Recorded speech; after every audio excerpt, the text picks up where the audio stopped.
Hello, fellow sapiens, and welcome back to Midnight Sapien. Whether you're walking under city lights, curled beneath blankets as rain taps the windows, or simply searching for stillness in a noisy day, this space is for you.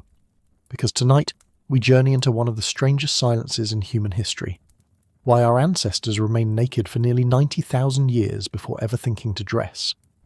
This is contemplative science, and ancient storytelling, woven for thoughtful minds.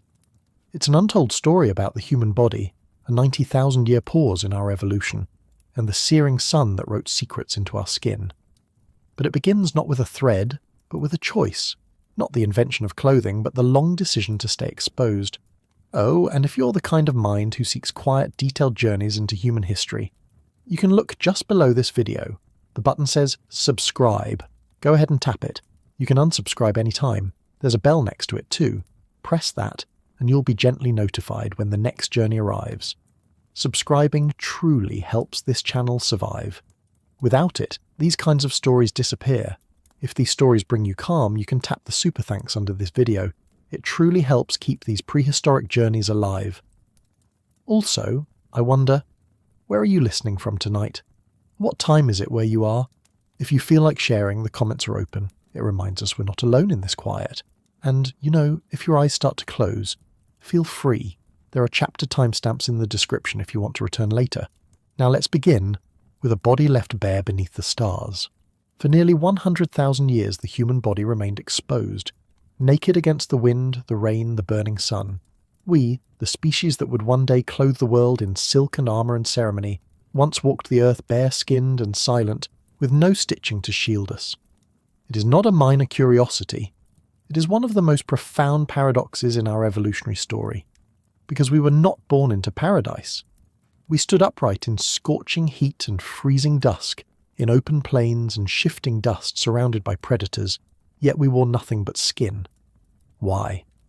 Why would a creature with such fragile flesh, such a capacity for foresight and invention, remain unclothed for so long? What held us back, or held us in place? Clothing as we know it now is not merely protection, it is invention, it is language, it is hierarchy and ritual and shame and adornment, and yet, long after we carved tools and painted with ochre, long after fire was tamed and language was rising, the body remained bare. No woven tunics, no stitched seams, no belts, no cloaks, no thread. Anthropologists trace the origin of tailored clothing to somewhere around 30 to 40,000 years ago, but anatomically modern humans had walked the earth for at least 100,000 before that, possibly more. That chasm between ability and action, that silent hesitation, is where the mystery lies. Why did we wait? Perhaps the better question is, what did it feel like to be so exposed to the world? Not in metaphor, but in the most literal sense. To stand without insulation beneath the night sky, ribs rising and falling with each breath, with nothing to mediate the cold or the gaze of others. To move as both animal and anomaly. No fur, no feathers, no scaled hide. Just skin. Skin that flushes and scars. Skin that burns. Skin that touches and remembers. Skin that reveals. In our distant cousins, the primates who still swing beneath canopy shade, fur is not a costume, it is continuity. It is warmth and display and camouflage all at once. Chimpanzees are thick-coated, their bodies wrapped in evolutionary layers that speak of safety and selection. Gorillas shimmer with dense black hair, a signal of power and age. Even our extinct ancestors, Australopithecus, Homo habilis, perhaps even early Homo erectus, likely carried some form of bodily covering bestowed by nature itself. But we, somewhere along the arc of our evolution, shed it. And not by accident. Not entirely. The human body did not lose its fur the way one loses a trait by neglect. It was peeled away by pressure, slow, relentless pressure, from sun and stride and survival. There is no accident in the way our sweat glands stretch across our surface like a living irrigation map. There is no mistake in the colour changes of our skin, from the rich eumelanin of equatorial lineages to the paler tones adapted for northern skies. Hair was sacrificed for heat loss, for cooling, for endurance. We did not lose fur because we were weak. We lost it because we were becoming something else. We became the runners. We became the creatures that could outlast antelopes and exhaust lions. that could chase and chase beneath the crushing sun without breaking. And in that pursuit, in that dust-bound, heat-glazed trial, fur became a liability. Hair holds heat, sweat cools. The bare skin of Homo sapiens was not a vulnerability then. It was an advantage, a razor's edge that carved through savanna and time, but even advantage demands cost. If we became heat-adapted, stripped-down bodies for the sake of survival, what did we lose in return? What happens when the storm hits, when the shadows fall, when the wind bites harder than the sun ever burned? What happens when the world turns cold and we remain naked? In the fossil silence of prehistory there are no whispered regrets, no skeletal shame. But the clues are there, in hair follicles that no longer bristle, in the microscopic remnants of lice that once lived only in clothing, in the cracked hands of ancient tools that speak not of luxury, but of necessity. We see a species balanced on the edge between adaptation and anticipation. The loss of fur was not the invention of clothing. One does not follow immediately from the other. Between those two moments lies a long stretch of time, tens of thousands of years, where the body had no covering but firelight and the touch of other skin. How did they endure it? The nights on the open steppe, the winds that curled around the ribs like fingers. Did they huddle in caves, stacked together like coals, human warmth substituted for wool? Did they smear mud, wrap bark, sleep beneath leaves, or did they simply bear it? Silent and still, teeth clattering softly as they waited for the light. No myths, no weaving, no memory yet inscribed in symbol, just the breath, the hunger, the ache. This is not the story of a sudden failure. It is the story of a species caught between two great forces, biology and imagination. Our biology had pushed us forward, shaved us down, sculpted us into long-distance survivors, but imagination had not yet clothed us. That bridge, from what the body endures to what the mind invents, would take time to cross. And in that time, the skin was everything. It was not merely the boundary between self and world. It was the world. It was landscape and canvas, mirror and map. It told others if we were cold, aroused, diseased, injured, ashamed. It marked the passage of sun with burns and freckles, bore the signature of wounds both recent and ancient. The naked human was not neutral.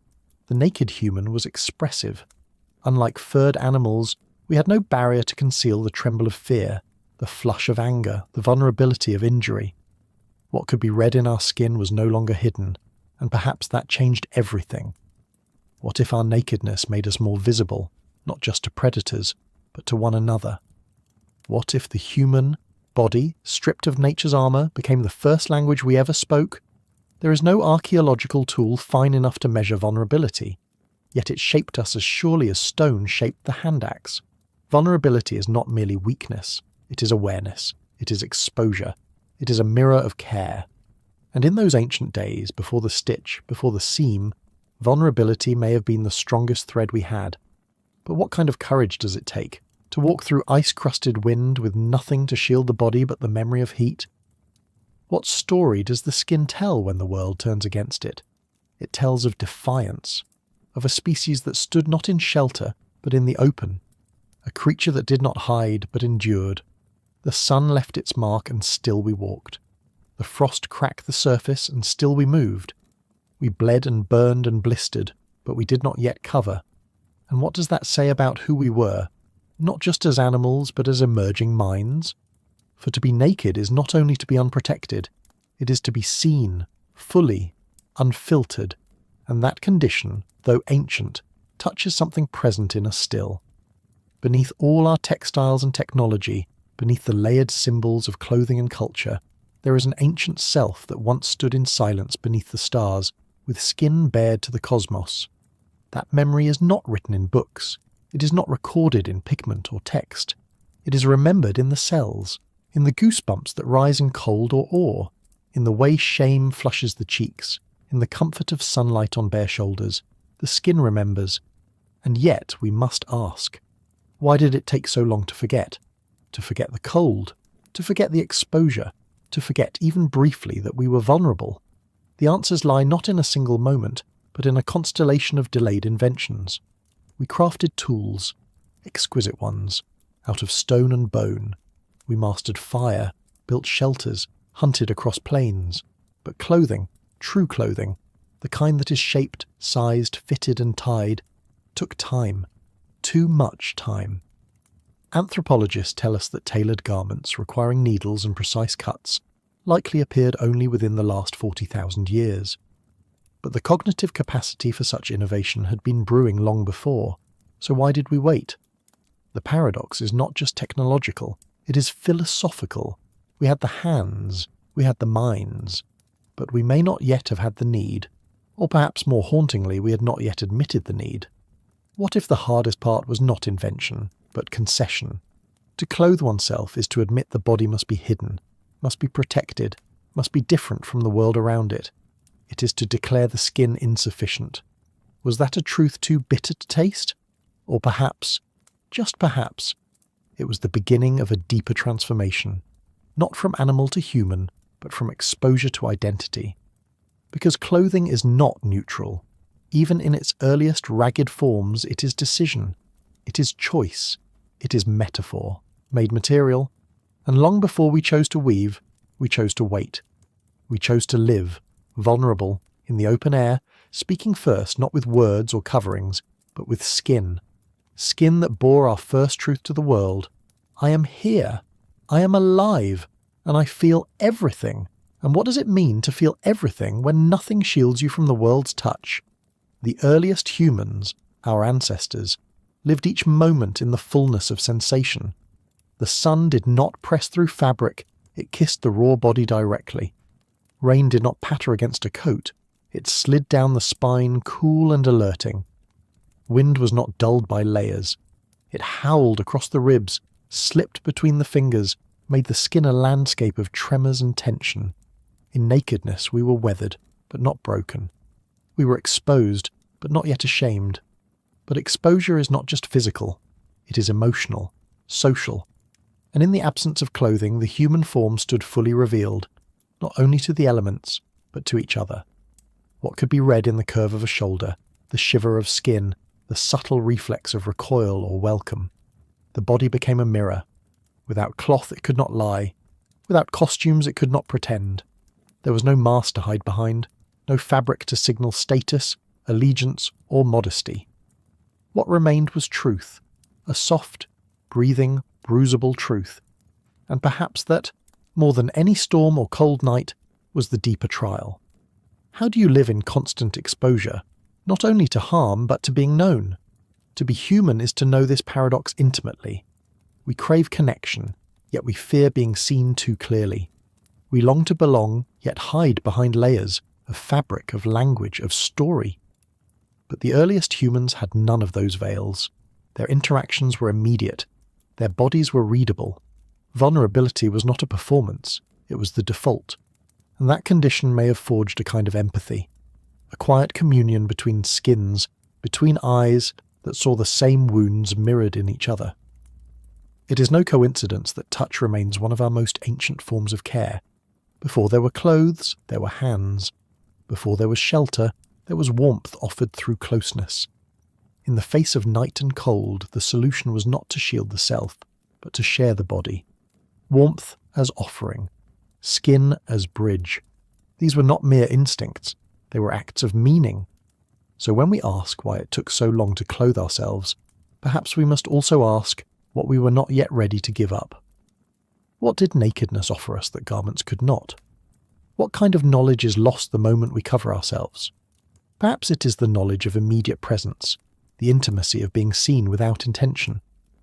Once fabric intervenes, we choose what is visible. We begin to curate.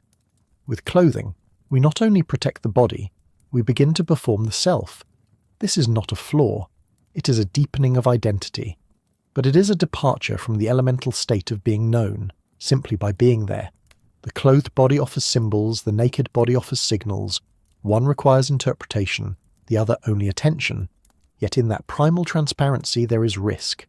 A body without cover is a body that cannot hide its fear, its hunger, its fragility. And perhaps in time, that visibility became too costly.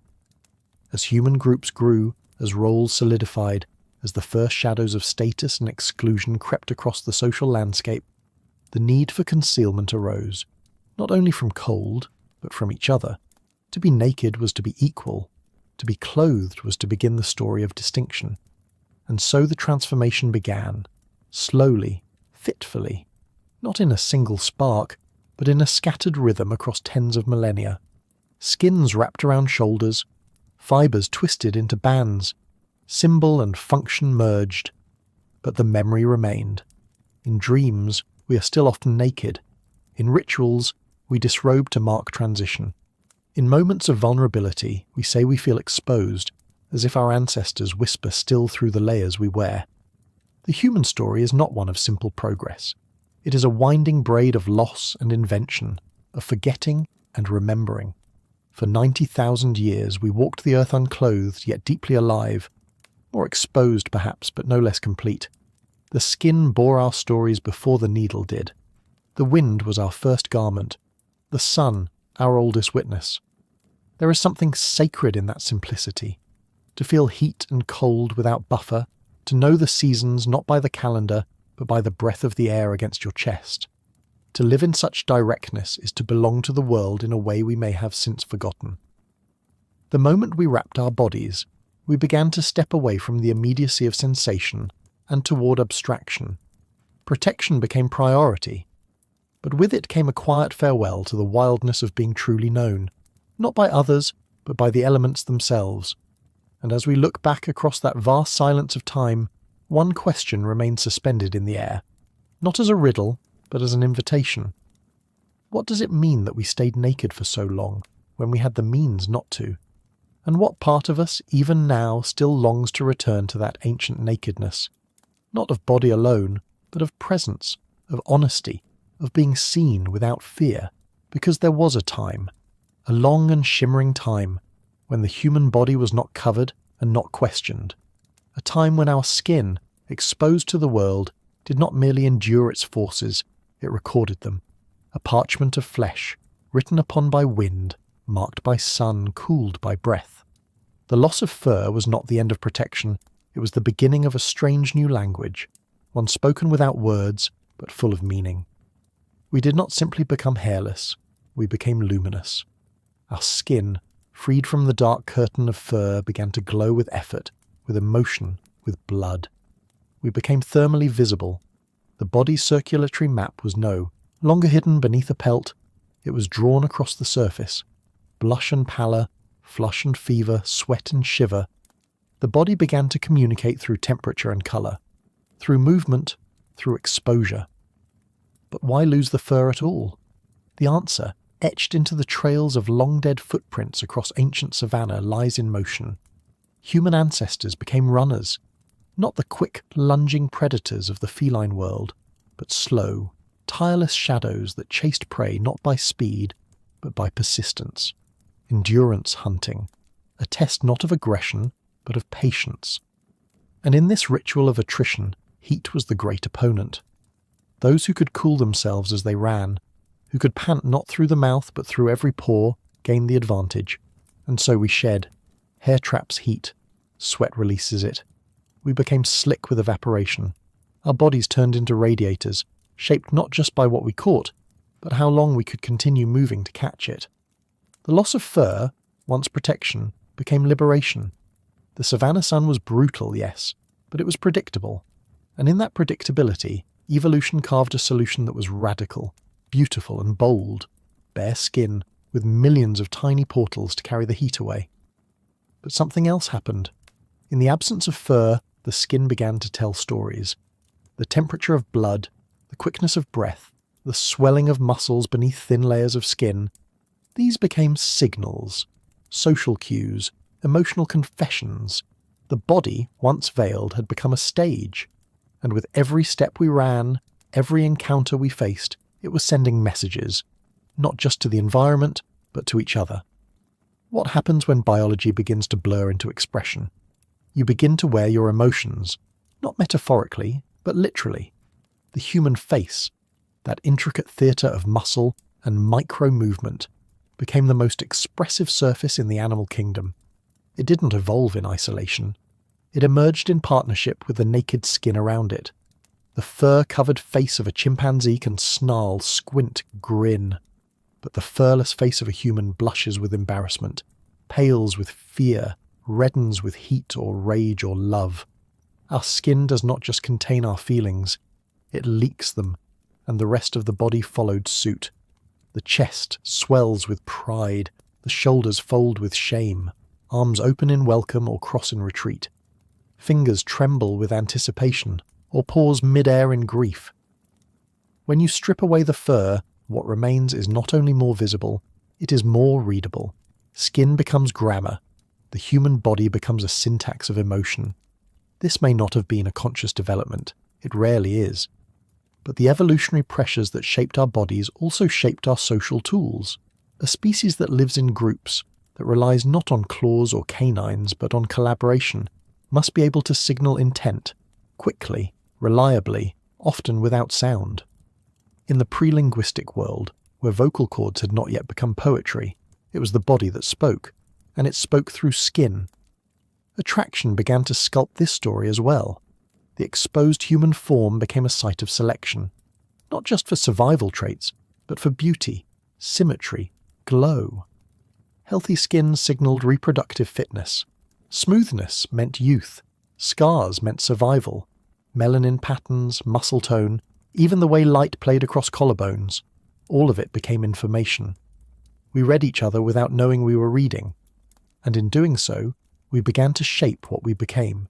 Could it be that we fell in love before we had words for it, guided only by the flicker of sunlight on naked flesh, by the dilation of pupils, by the warmth of skin that welcomed touch?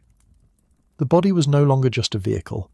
It was becoming a message, not a static one, not a carved inscription, but a living, shifting signal system, constantly updated by breath, temperature, motion.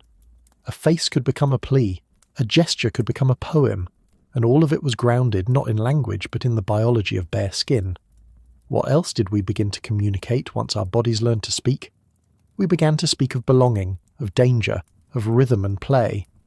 And over time, the body, once a solitary interface between self and nature, became a bridge between self and others. When we lost our fur, we did not just gain thermoregulation, we gained visibility. And with it came a kind of mutual awareness that would define our species forever. Because skin is not only a surface, it is a threshold. It senses the outside world, pressure, temperature, pain, and sends that information inward. But it also broadcasts the internal world outward. What you feel inside, the skin echoes. There is a tremble when we are anxious, a heat when we are angry, a glow when we are in love. What kind of mirror is this, that shows not just the form but the feeling? This dual function of sensing and being sensed makes skin one of the most profound instruments of social life. When a child cries and is held, the warmth of the caregiver's skin does not merely soothe through contact. It signals safety. It says, without words, that you are not alone. The earliest comfort, long before language, was warmth. The earliest intimacy, long before ritual, was touch. The skin, in this light, is both map and memory. It remembers what hurt. It remembers what soothed. It remembers not with words, but with reaction. A flinch where the pain once was, a sigh where the safety once lived. And in groups, these signals become systems. They ripple through communities. A shared gesture becomes custom. A repeated reaction becomes norm. Before laws, before myth, before language carved meaning into sound, the body taught us how to be together. This is why so many rituals even now remain tied to the skin. The paint of warriors, the blush of brides, the anointing of oil, the shaving of heads in mourning, the tattoos of memory and mark. These are not ornamental. They are echoes. They are ways we continue to use skin as a canvas, not for survival, but for story. And beneath all this, biology continues its quiet work. The skin produces pheromones. It reacts to proximity. It senses vibration. It responds to the presence of others in ways we barely understand. We speak of chemistry between people, but what is chemistry if not skin listening to skin? How do you write a story on a surface that is alive, that breathes, that never stops changing? And what happens when that story becomes the self? You create identity from exposure. You build meaning through sensation. You turn biology into biography. Because skin, this thin, vulnerable membrane between blood and world, is not passive. It is responsive. It adapts. It remembers light and friction, repetition and affection. It becomes different things in different places, not only on the body, but in time, in culture, in context. And this adaptability makes it the perfect medium for something new to emerge, the self, as both a private experience and a public interface. The naked human body, once stripped of fur, became not just expressive, but symbolic. And symbols, once born, do not stay still. They spread, they replicate, they evolve. The skin became the space where biology and culture began to negotiate their earliest treaties. Before cities or scripts, before laws or liturgies, there was this question: how do I show you who I am, when I have no tools, no words, no art? The answer was already written. The answer was skin. Consider the earliest evidence we have of intentional human self-marking: ochre staining the bones of the dead, pigment smoothed onto faces, hands pressed in red dust against cave walls.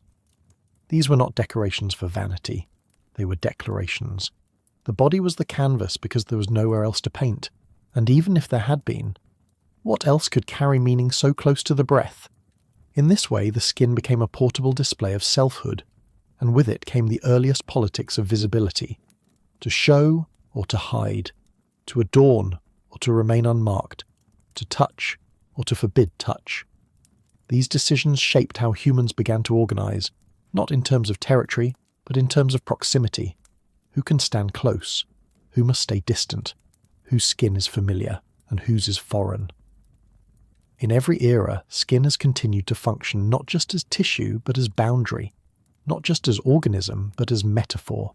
The idea of having thick skin, of getting under the skin, of being comfortable in one's own skin.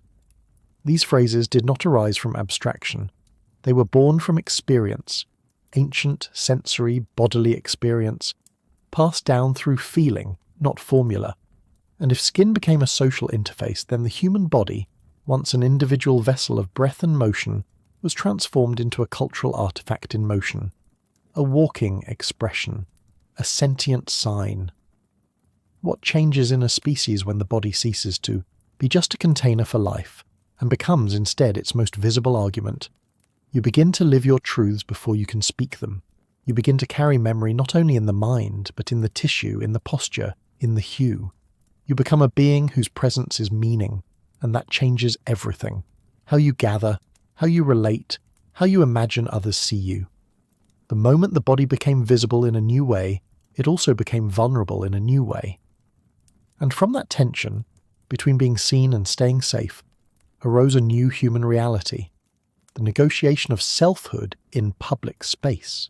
Skin, in this context, became the mediator between inner experience and outer expectation. It allowed for performance, for concealment, for ritual, for resistance.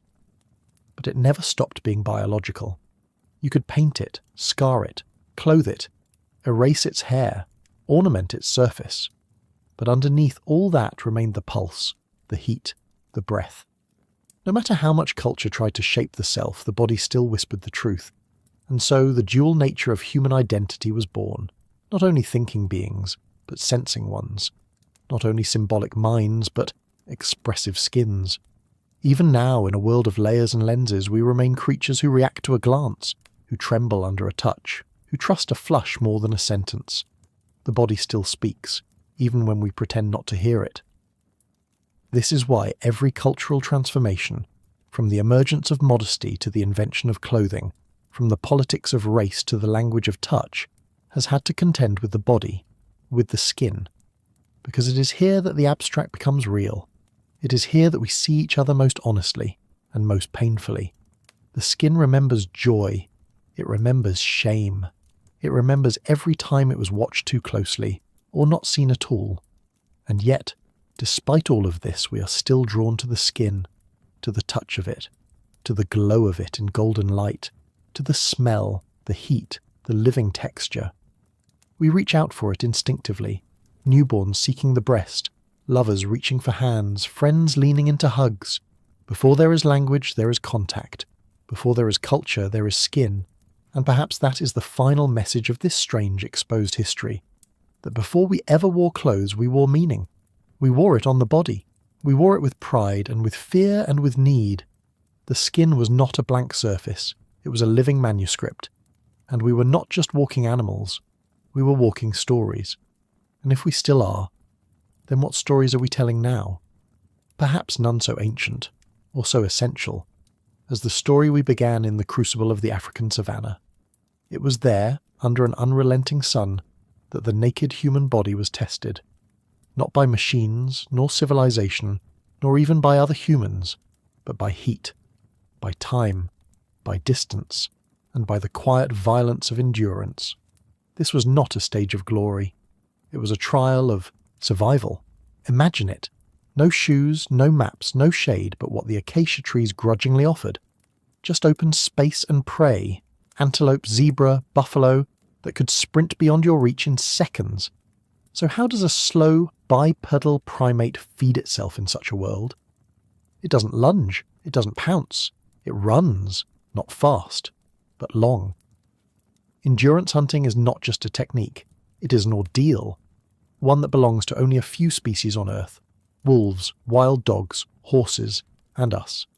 But even among them, humans are unique, because we do not rely on claws or fangs or speed. We rely on the one thing that predators usually fear: the heat.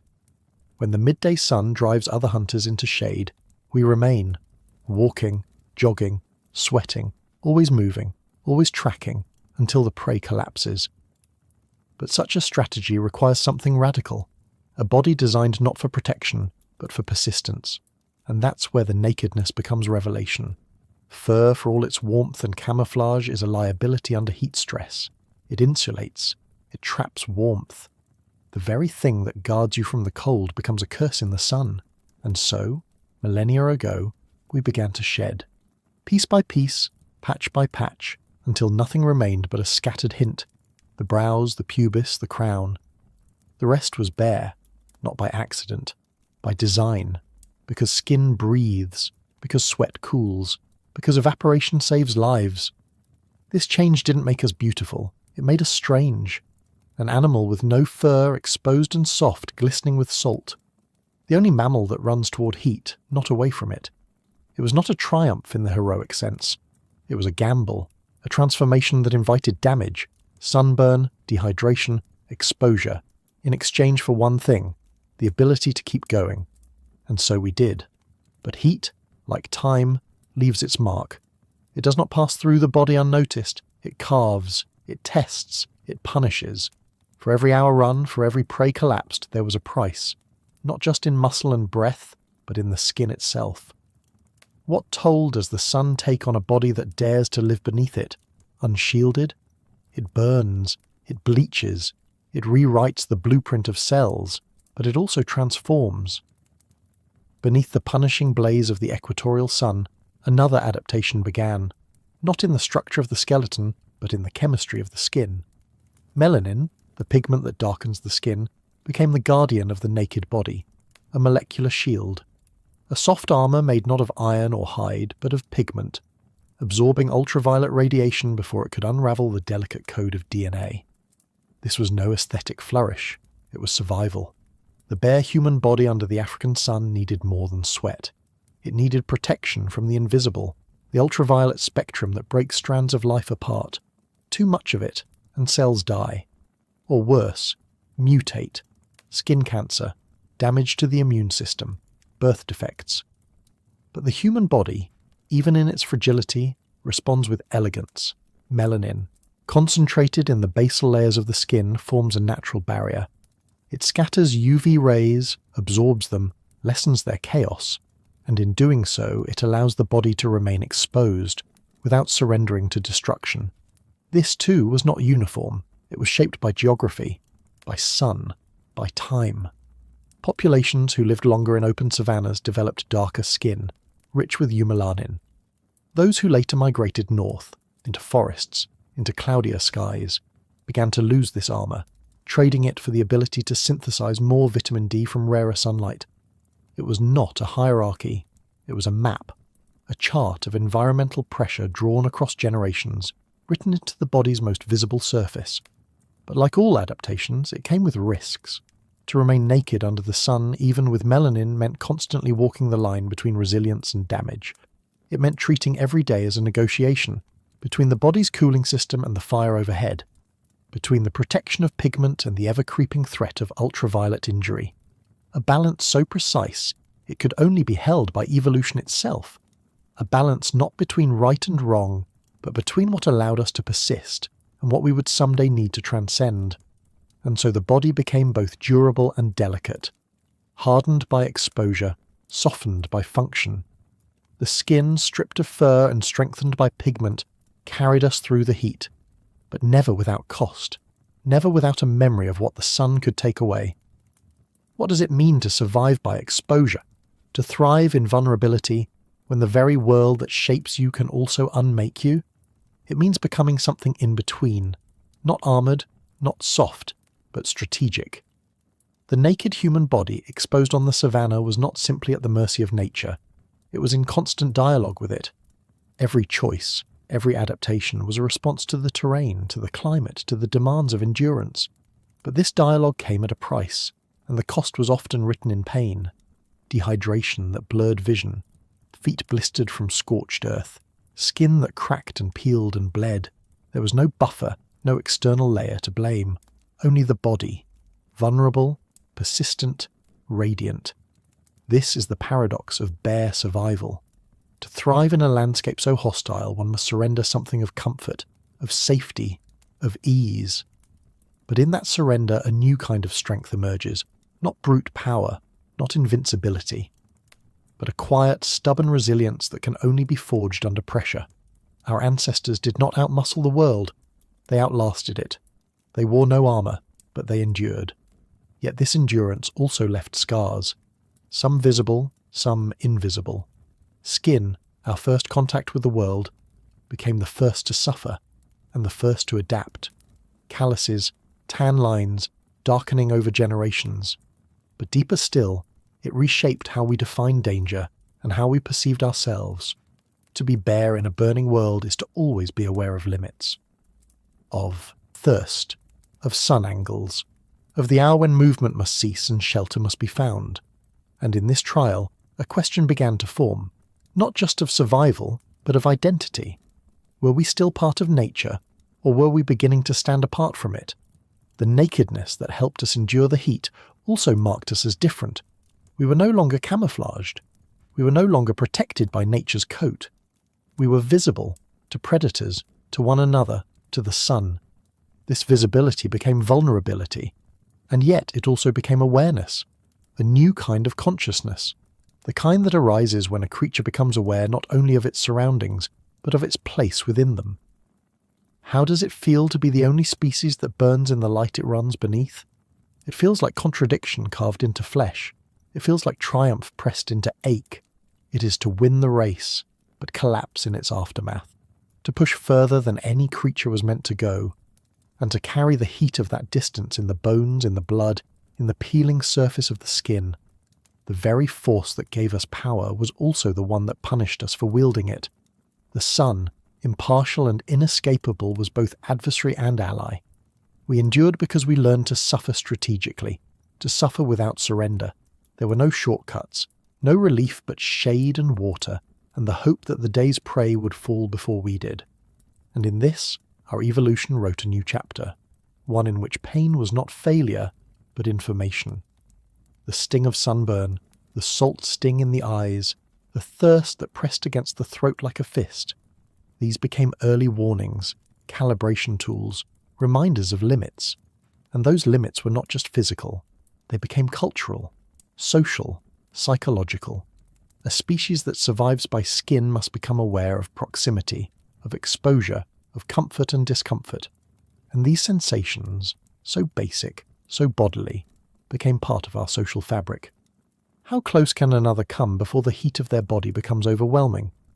When do you offer your shadow to someone else? Who do you protect from the sun, and who must protect themselves? These were not abstract questions. They were daily choices, made without language, but not without meaning. And over time, they gave rise to the earliest seeds of community, of care, of watching over one another, not out of sentiment, but out of need. Because when one body faltered in the heat, another could take the burden. When one's skin cracked, another could offer water, and thus the trial of the sun became the forge of society. But this did not eliminate the fear.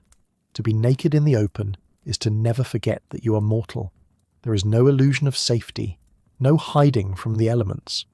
The savannah does not flatter, it does not spare. It burns away pretension until only the essential remains: breath, motion, pain, hope. And in that landscape of extremes, the human body became a question without a final answer. How far can something so fragile be pushed before it breaks? And what kind of strength is born just before the breaking point? It is there, in that liminal space between survival and collapse, that the naked human body forged its paradoxical power. Not in perfection, but in persistence. Not in armour, but in adaptation. We did not overcome the sun, we partnered with it. A dangerous, necessary alliance. We gave up fur to cool our engines. We darkened our skin to shield our cells. We learned to read the shadows, to pace the breath, to listen to the slow rhythm of heat and wind and distance. In doing so, we became something the earth had never seen before, a creature built to endure its own exposure. And yet, even as the body learned to thrive in the furnace of the open world, another transformation was beginning. Quieter, subtler, but no less profound. Memory, anticipation, a growing awareness of limits, and a longing to move beyond them. Because while the body was adapting, the mind was awakening, aware not just of pain, but of the story that pain was telling. We began to remember the burn, to fear the glare, to seek shade not only with the body, but with the imagination. We dreamed of shelter, we imagined barriers. The bare body had carried us through the fire, but the mind was already whispering of cover, of layers, of things not yet invented but needed. Even then, deep in the evolutionary past, we were already sensing the edges of what nakedness could no longer endure. The sun had shaped us, but it had also wounded us, and that wound, invisible, yet undeniable, became part of our inheritance. To go bare was to gamble, to win by exposure, but also to suffer by it. This was the double-edged truth of the savannah. Every step taken under open sky was a testament to human endurance, and a reminder of human fragility. And perhaps that's what made it a trial, and not simply a phase. Because a trial is not something you simply survive, it is something that transforms you. The scorching winds and blinding light did not only burn the skin, they carved into the spirit. They reminded us, again and again, that the price of adaptation is never paid just once. It is paid with every breath, every heartbeat, every step into the light. And so we emerge from the fire, hairless, hardened, but never invulnerable. And as the sun fell behind the horizon and the cool dark stretched across the earth, the question lingered: how long can we live exposed to the world before we begin to dream of hiding? Because not all stayed in the open, not all kept chasing the heat across the horizon. As the ages turned, some groups of early humans moved not into the fire but toward the shade. They stepped off the blazing plains and into the softened twilight of forested edges, along riverbanks, into the cool hush of green canopies. And with that shift, subtle, slow, generational, came a transformation not just in ecology, but in meaning. The naked body that had been forged for sun and distance now entered a world of shadow, shelter, and change. Here, under the leaves, the calculus of exposure began to shift. The savannah had demanded bareness, had rewarded sweat and punished fur. But in these newer biomes, humid forests, dense valleys, wetlands veiled in mist, the cost of nakedness began to rise again. Not just from temperature, but from touch. Insects swarmed, branches scraped. The cold bit harder in shaded mornings. The advantage of a skin built for evaporation began to dull. And yet the body remained bare. For a time, it endured. Because change never happens in a moment. Adaptation takes generations. But slowly, the balance tipped. These new environments, richer in water, more varied in vegetation, less brutally consistent in heat, asked different things of the human form. Here, endurance hunting faltered, visibility narrowed, Temperature swings were sharper, and perhaps most importantly, survival no longer hinged on the ability to cool the body in open air. Other pressures crept in, pressures that whispered of concealment, of protection, of insulation. This is where the cracks began to form, not in the body, but in the advantage that nudity once provided. The bare skin, so vital in the savannah, began to seem incomplete, still expressive, still sensory, still the canvas of social life, but not sufficient, not anymore. The environment was no longer shaping us alone. It was beginning to challenge our old solutions. What happens when the body you've evolved no longer fits the place you've entered? The answer is not only biological, it is cultural. Because as early humans dispersed across varied landscapes, humid tropics, cold steppes, mountainous ridges, fog-choked forests, they didn't just face new climates. They began to imagine new responses, to feel new discomforts, to see others not just as companions, but as carriers of knowledge, of tactics, of shelter. And it is here, in these threshold places, not savanna, not tundra, but the borderlands in between, that the first true questions of covering may have begun to stir. How do you protect a body no longer punished by the sun, but by the unknown? In the dappled quiet beneath the trees, danger shifted its form. It no longer came as blistering heat from above, but as invisible bites in the night, sudden chills in morning mist, thorns that clawed the skin as silently as breath. Insects carried disease. Wet foliage clung cold against the ribs. The body, stripped for heat loss, now faced a world where insulation was once again necessary. But this time, fur would not return. Evolution does not rewind. The human skin had crossed a threshold. It could not grow what had been lost. It could only respond now with creativity. And so, dispersal became invention's accomplice. The first great human migrations, subtle waves rather than singular events, took us into climates our bodies were never designed for, into darker woods, deeper valleys, cooler coasts, into places where the bare body, once a tool, now became a liability. And though these changes unfolded over tens of thousands of years, their direction was irreversible. The naked advantage was fading. What remained was a challenge: adapt behavior or suffer consequence. How do you survive in a body optimized for a biome you've left behind? This question didn't yield an immediate answer. For generations, adaptation was partial. Fires were built more frequently. Shelters became more elaborate. Animal skins may have been draped across shoulders. Not sewn, not shaped, but wrapped. Symbolic before practical. Cultural before technological. Because the human response to discomfort was never purely instinctual. It was social. If one elder wrapped their infant in bark or hide, others learned. If a group noticed fewer bites on a person covered in clay, they mimicked. And so the earliest coverings, or if we can even call them that, were likely not clothes in the modern sense. They were gestures, provisional, experimental. Bark rubbed on skin, ash smeared against the cold, furs lain over sleeping bodies. These were not garments. They were attempts to renegotiate the terms of exposure in a world that no longer rewarded it. This shift wasn't just about temperature, it was about meaning. The savanna made our bodies visible, the forest made them vulnerable. What was once efficient became conspicuous. The body's signals, sweat, shiver, flush, were no longer only social cues. They were potential liabilities, to predators, to parasites, to the cold, which doesn't negotiate.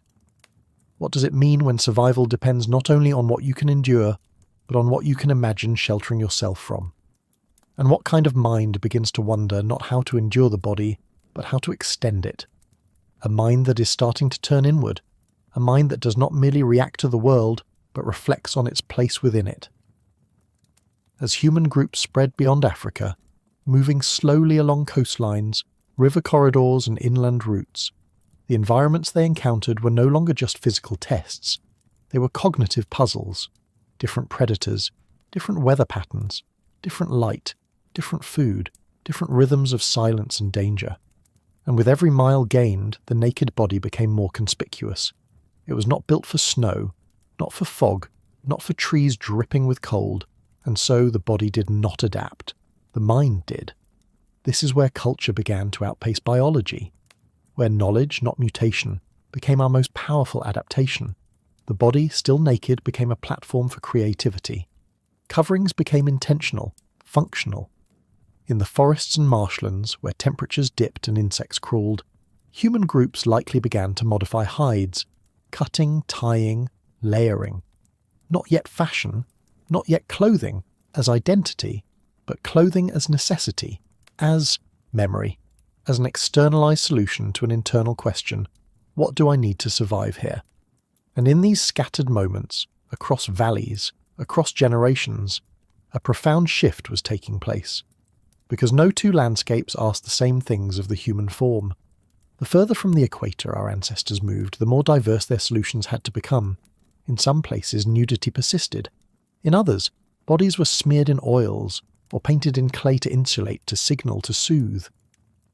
In colder edges, skins were held close, not sewn yet. That leap would come much later, but carried, wrapped, layered, shared. These early choices, inconsistent and local, were the beginning of something irreversible, the separation of the body from the environment by human intention. And once you begin to separate, even slightly, you cannot help but reshape. Because coverings are never just about climate, they're about perception, comfort, custom. Once one group begins to wrap, others must decide whether to imitate or differentiate. And with that, clothing ceases to be only environmental. It begins to be social. To wear something is to send a message. To remove it, another. The body, long a natural canvas, now finds itself framed. And so we must ask, when the first coverings appeared, did they protect against cold or against the gaze? What if the deeper invention was not warmth, but privacy? Because even before clothing was clothing, before stitching, tailoring, or textiles, it was already a choice, a gesture, a statement. The moment the human body was deliberately concealed, even partially, something changed in the social field. A new boundary emerged, not enforced by nature, but imagined into being. A piece of hide wrapped at the waist or draped across the back did more than guard against the chill. It declared, however subtly, this part of me is not for everyone. And that idea of privacy, of modesty, of control over visibility was perhaps as revolutionary as fire. Under the trees, in the hush of greener worlds, this new language began to take shape. The more covered the body became, the more charged its exposure grew. What was once always visible, thigh, hip, chest, could now be revealed. Deliberately, symbolically, a dance, a challenge, a rite. Clothing didn't just hide. It created the possibility of meaning through unveiling. The clothed body was not just protected, it was reframed. But why now? Why in these new environments? Because in places where the environment no longer dictated every breath, where shade was ample, where water softened the urgency of heat, humans had space to think, to decorate, to differentiate. The cold did not vanish, nor did danger. But its tempo changed, and into that slower rhythm stepped a new kind of creativity, the ability to shape how one appeared, not just for utility, but for interpretation.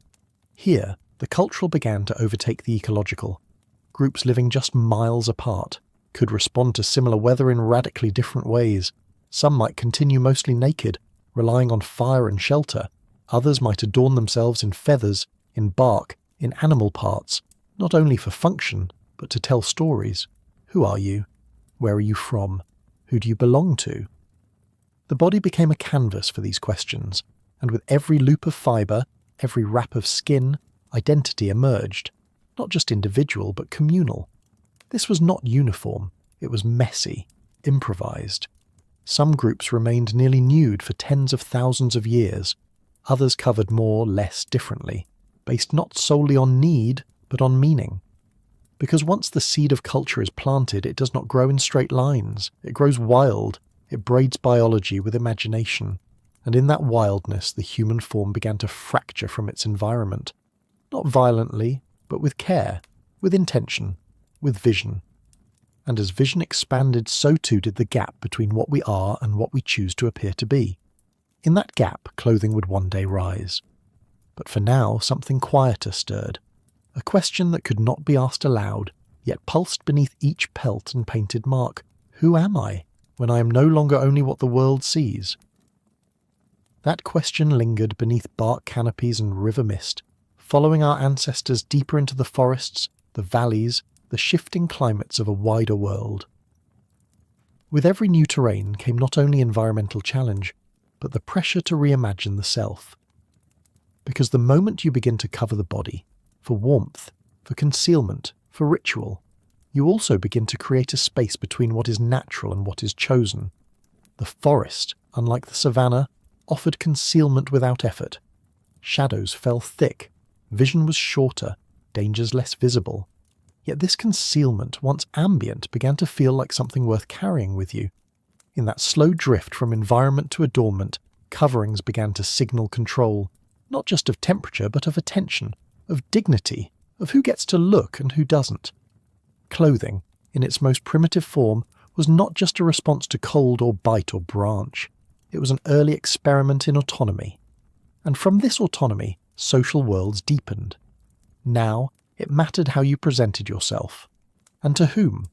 Covering could communicate age, status, readiness, danger, fertility, grief. Not everywhere, not all at once. But incrementally, the forest and its cousins, the reed swamps, the jungles, the colder borderlands, became the testing grounds for the human self, abstracted. Still, the body remained underneath. Still, the skin remembered the sun, the chase, the exposure. But here, in the shadowed world, survival had changed shape. It was no longer just about muscle and breath. It was about flexibility, invention, and perhaps most of all negotiation, with the land, with the tribe, with one's sense of self. The body, once governed almost exclusively by the laws of biology, was now subject to something more fluid, more mutable.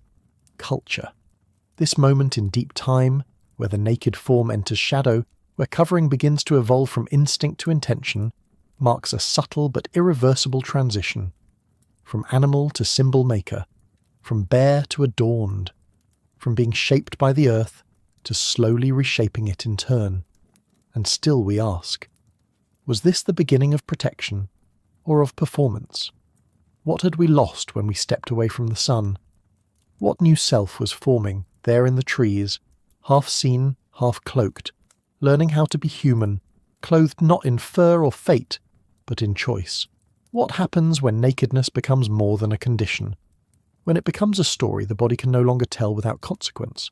For hundreds of thousands of years the human form was simply what it was, exposed, expressive, unguarded, a tool among tools, a system of cooling, signalling, sensing. Its vulnerability was not weakness, but honesty. To be seen was to exist. To move under sun and stars with nothing between flesh and world was not yet immodest. It was only natural. But somewhere in the long dusk between instinct and reflection, something shifted. The body, once only visible, became visible to itself, to each other, and that awareness, sharp, quiet, irreversible, cracked open a new emotional terrain. Not just exposure, but shame. When did we first feel it? Not the burn of heat or cold, but the burn of eyes. The moment when a glance was no longer merely recognition, but judgment. A child reaching instinctively to cover themselves when watched. A man looking away not from cold, but from the weight of seeing another body unveiled. These are echoes of something ancient, something deeper than fashion or culture. They are clues. Because modesty, as psychology reminds us, is not taught from scratch. It emerges early, universally, in nearly all societies. A quiet choreography of hiding and averting, of covering and yielding. So where does it come from? Perhaps from our uniquely human mind, capable not just of feeling, but of imagining how we are seen.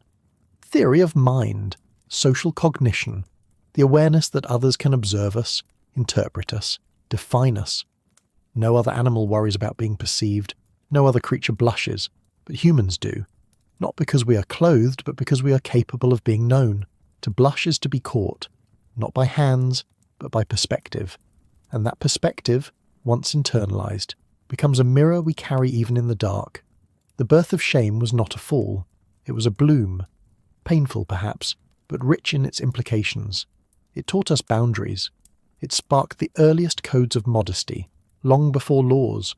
It told us, in whispers and winces, that some parts of ourselves might need shielding not from the world, but from each other.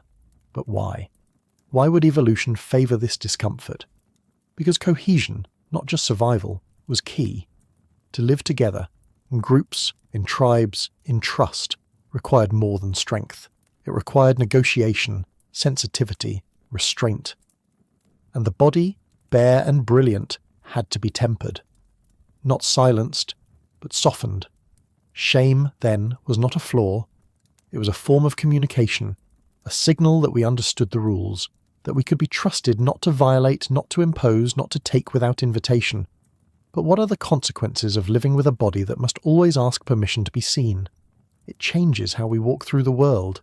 It alters the rhythm of our gestures, the intent behind our silence. It makes the body no longer just a surface, but a negotiation between desire and decorum, between presence and discretion. And in the earliest human groups, where survival hinged on cooperation, this internal negotiation became a kind of moral gravity. Those who knew when to avert their gaze, when to cover, when to remain still. These were not merely polite. They were safe, trustworthy. They understood the unspoken architecture of shared life. Because to be fully visible is to be potentially disruptive. In small bands of early Homo sapiens, cohesion was everything. Food had to be shared, children protected, danger spotted in time, and harmony, social, emotional, even aesthetic, became a quiet imperative. The body, already expressive through skin and posture, now needed additional layers of control. And from this came the stirrings of modesty, not just in action, but in intent, a sense of which bodies could be looked at, and when. Who could see whom, and how? These early cues were likely inconsistent, evolving from context, from age, from ritual. But they planted the seed. Nakedness could now be inappropriate. And so a paradox emerged. The very body that once helped build trust through exposure, through the honesty of sweat and scent and exhaustion, now required concealment to maintain that same trust. The rules had changed because the mind had changed. We were no longer animals simply surviving. We were symbolic thinkers, weaving meaning into fabric, gesture and gaze. And once something carries meaning, it becomes powerful, dangerous, sacred. Nakedness, once unremarkable, became charged. Its presence could destabilize. Its absence could signify respect. In this new emotional ecosystem, shame did not mean guilt. It meant awareness of others, of boundaries, of the body's ability to provoke or disrupt.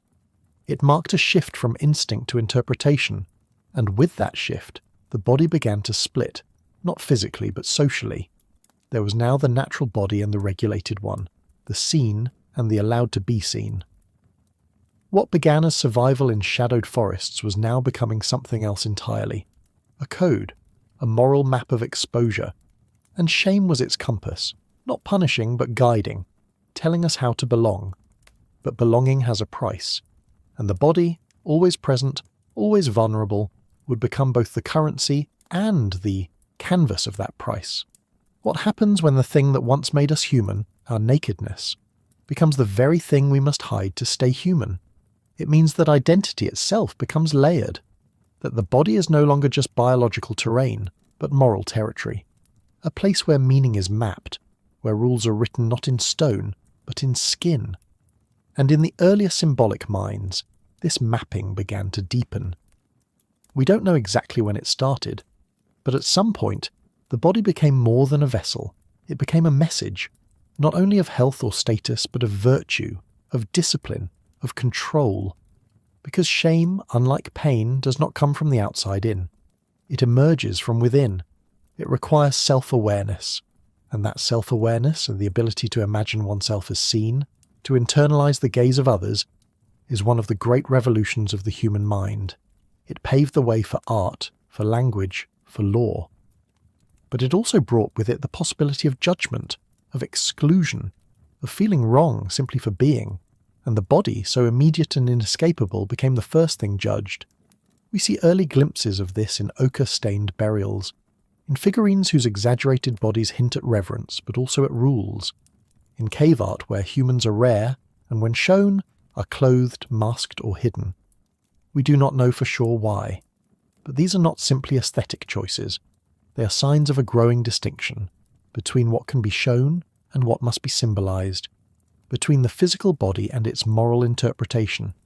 This is the true beginning of modesty, not as behavior, but as concept. To feel shame is to be part of a group, to measure yourself against invisible lines, to internalize the values of the tribe. And the more complex those values became, the more the body had to adapt, not in its structure, but in its role. It could still run, hunt, bear, nourish.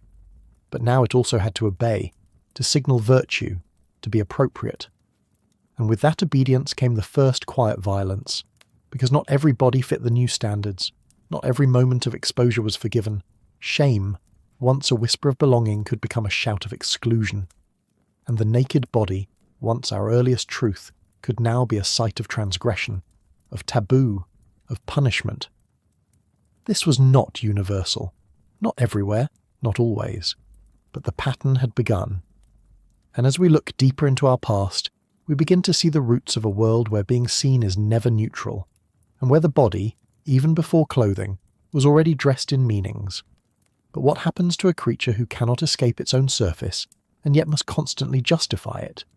It becomes a being of masks, not deception, but modulation, presentation, subtle signalling. The earliest humans didn't just respond to their environments, they curated themselves within them.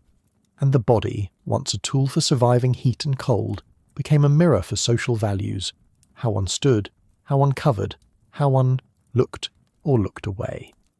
These were now more than gestures, as they were rituals of belonging. The role of shame in this shift cannot be overstated, because shame is not the enemy of connection, it is often the architect of it. To feel shame is to know that others matter, that their view of you has weight, and in that awareness, early humans found structure, codes, a way to regulate behavior without constant surveillance. A child who feels shame after doing something wrong will often correct themselves, even when alone. This internalization, the ability to carry society inside one's mind, is what allowed humans to scale up, to form larger groups, to trust strangers. And so shame, paradoxically, became a foundation of civilization. But it came at a cost, because the body does not forget its old rhythms. The urge to move, to sweat, to touch, to be free, these did not vanish. They were simply folded into rules. And rules, once established, have a way of outliving their reasons. What began as practical, cover to stay warm, to signal respect, could slowly become doctrine, myth, law. And the body, our oldest inheritance, became something to manage, to discipline. This is where the moral weight of the body began to rise. Not just how it moved, but how it looked, what it meant. In some groups, nakedness became sacred, in others, forbidden. But in all, it was marked. Not just skin, but symbol. And that symbol could be dangerous, and because it reminded us of what we were before the rules, of our animal past, our vulnerability, our hunger. And so shame did something else. It gave us distance. It allowed early humans to build structures of control around the body, to designate times and places where certain exposures were allowed, ritual, birth, death, ceremony. And at all other times the body was to be dressed, if not in clothing, then in posture, in propriety, in restraint. This wasn't uniform, but it was profound, because it meant that to be human was no longer simply to exist. It was to manage one's existence, to perform it, to conceal, reveal, and interpret the self through layers not of fabric, but of meaning. And beneath all of it, always, the question, am I allowed to be seen like this? This question, once whispered by the body to itself, became the silent pulse of human social life. It shaped how we gathered, how we gestured, how we punished and praised. It rippled out from the body and into the myths we told, the rituals we invented, the boundaries we drew. Across time, across landscapes, across cultures, this need to manage the gaze, to curate the body, became one of the clearest markers of our species' unique emotional architecture. And as symbolic thought matured, so too did the stories we wrapped around the skin. The body became the site of morality, not just in behavior, but in belief, a place where purity could be imagined, where sin could be assigned, where certain coverings denoted respect, and certain exposures evoked danger or seduction. These meanings shifted with geography and history, but always beneath the fabrics and customs lay the echo of that earliest transition, from being looked at to feeling exposed. In this sense, shame was a cultural scaffold, one that allowed human groups to function with greater nuance and cohesion. By creating zones of the body that were private, communities could regulate intimacy, trust, and danger. It allowed people to control who had access to their physicality, and by extension their vulnerability. Nakedness was now a threshold, not just of skin but of permission, and what was once open to the wind, the sun, and the soil now required social clearance. But even more than that, shame planted the seed of a deeper duality, the idea that there could be a split between the inner and the outer self, that the body, which had once been the self, was now something separate, something to manage, display, refine, or hide. This was a subtle but profound shift. It allowed for abstraction, for reflection, for identity to begin existing beyond the visible. We stood in our own skins and wondered if we should. And from that wondering came art, came ritual, came rules. The body was painted, pierced, wrapped, adorned, each mark an attempt to speak without speaking, to tell others, I belong, I believe, I am different, I am the same. Shame did not erase the body, it amplified its meaning. So we arrive at a paradox. The same sense of shame that made the body a thing to hide also made it a thing to honour, to elevate, to sanctify. The temple veil and the royal robe share the same ancestry, the impulse to draw a line between the sacred and the seen, and so we ask, not just what shame took away, but what it built, a world in which the body, once silent, began to speak. And from that speech an entirely new kind of human emerged, not just a body in the world, but a body seen, remembered, interpreted, and ultimately chosen. Before there were needles, before there were stitches or seams or the weaving of cloth, there were symbols, carried not in books but on bodies. The earliest humans did not wait for the cold to dress themselves. They adorned long before they armoured. Long before clothes protected the body, symbols adorned the soul. Long before garments preserved warmth, pigments preserved meaning. What does it mean that we wore metaphor before we wore fabric? The archaeological record does not begin with trousers or tunics. It begins with red. With ochre, powdered iron oxide gathered from the earth, mixed with animal fat or water and smeared across skin. It is one of our oldest behaviours. Ochre appears in human sites stretching back over 300,000 years, long before the first preserved scraps of hide or thread. It was not applied for heat. It did not shield from thorns or sun. It marked, it highlighted, it spoke, not in language, but in presence, in gesture, in ritual, in echo. And from ochre came beads, deliberate, patient creations from shells and bones, pierced and worn around necks, wrists, ankles, each a decision, each a symbol. But what were they saying? A bead has no warmth. Ochre does not insulate. These were not survival tools in the conventional sense. They were tools of identity, of recognition, of belonging, perhaps of mourning, perhaps of pride. They were the first garments not for the body, but for the self. And they raise a question rarely asked. What if the first clothes were not coverings, but declarations? Because something profound happens when a species begins to decorate itself.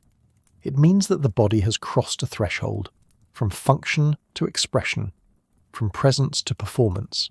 And that expression is not arbitrary, it is deeply human. To adorn is to choose, to select one colour over another, one material over another, to say, I am this, not that, I am with these people, not those, or perhaps, I am neither, I am myself. What must it have felt like to wear meaning, to string shells gathered from a distant shore and feel not only the weight of nature, but the intention of culture? To see your own hands stained red not from blood or berry, but from an ancient need to signal, to remember, to transform. And why, if symbolic adornment is so old, did clothing, true, stitched, tailored clothing, emerge so late? It is a strange delay. one that archaeologists and anthropologists still ponder, because Homo sapiens were anatomically modern for over 200,000 years before the oldest known needle appears. Our brains, our hands, our tools, all capable. And yet, the earliest evidence of tailored clothing doesn't arrive until perhaps 50,000 years ago, with bone awls and hide scrapers, and even then, only in certain regions. Why did we take so long to cover what we were so eager to decorate? And what does that say about what we thought clothing was for? Not protection perhaps, not at first, but communication, transformation, a way of taking something external, an object, a pigment, a hide, and making it part of the self. This is the paradox at the heart of early human adornment. It was both deeply personal and entirely social. A shell bead on a cord might have no warmth to give, but it could speak of lineage, memory, or alliance. A body marked with ochre might not survive the cold night better, but it could pass into death, or across ritual thresholds, with a kind of dignity that survival tools alone could not provide. This is where the line between clothing and culture begins to blur, because for tens of thousands of years, humans seem to have worn ideas more than garments. The symbolic mind was already alive, etching marks into bone, arranging ochre nodules, selecting specific animal teeth to hang in precise arrangements. This was not instinct. This was imagination, curating the body as a canvas before it, was ever shielded as a vessel. We must ask, what is a garment if not a form of self-definition? And if identity came first, not cold, not wind, then the invention of clothing becomes not a reaction to discomfort, but an extension of symbolism. The difference between body covering and body meaning is subtle, but crucial. Clothing, in the way we think of it today, is always doing both, protecting and projecting. But in the beginning, it may have only done one. The bead did not keep the rain out. The stripe of red did not make the hunt easier, but it made a person something, a mourner, a lover, a leader, a memory. And so clothing in its earliest form was an act of storytelling. Even before we stitched, we narrated. This explains the curious timeline we find in the archaeological record. Because while practical clothing leaves few traces, especially if it was made from soft, degradable material like bark or leather, symbolic items endure, beads fossilize, ochre stains, bones survive. And what we see, over and over again, is that symbolic culture emerges earlier and more persistently than tailored clothing. That isn't an accident, it's a message. Our ancestors weren't rushing to cover their bodies, they were moved to extend their meanings, to make statements, visual, tactile, wearable, that declared their presence in the world. And those statements, long before they became shirts or cloaks or woven tunics, were enough. Enough to belong, enough to mourn, enough to be remembered. What if the true origin of clothing wasn't about warmth or modesty at all?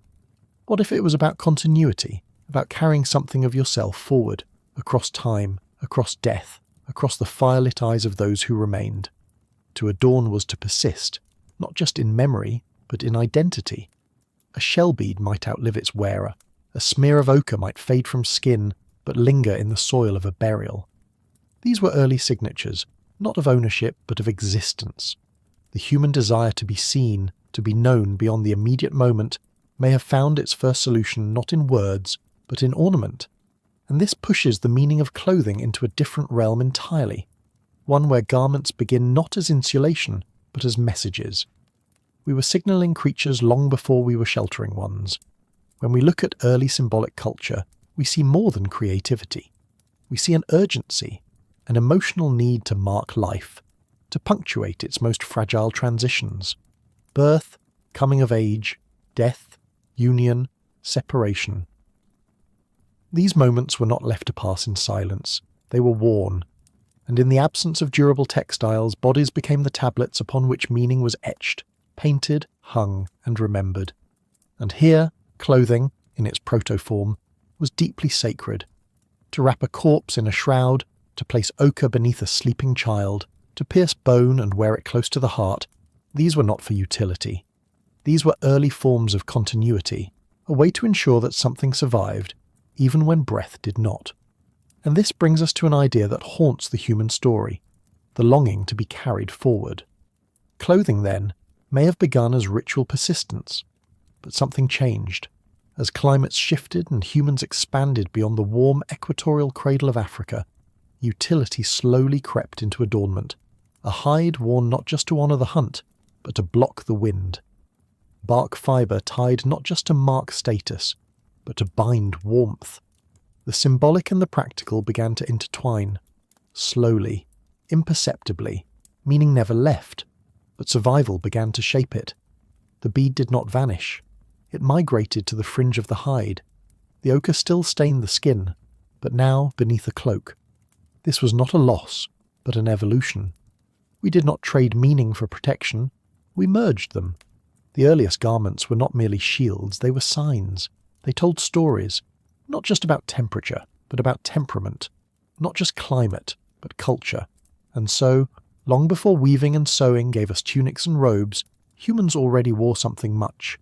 And the soul, in its quiet longing, began to dress itself long before the body demanded it.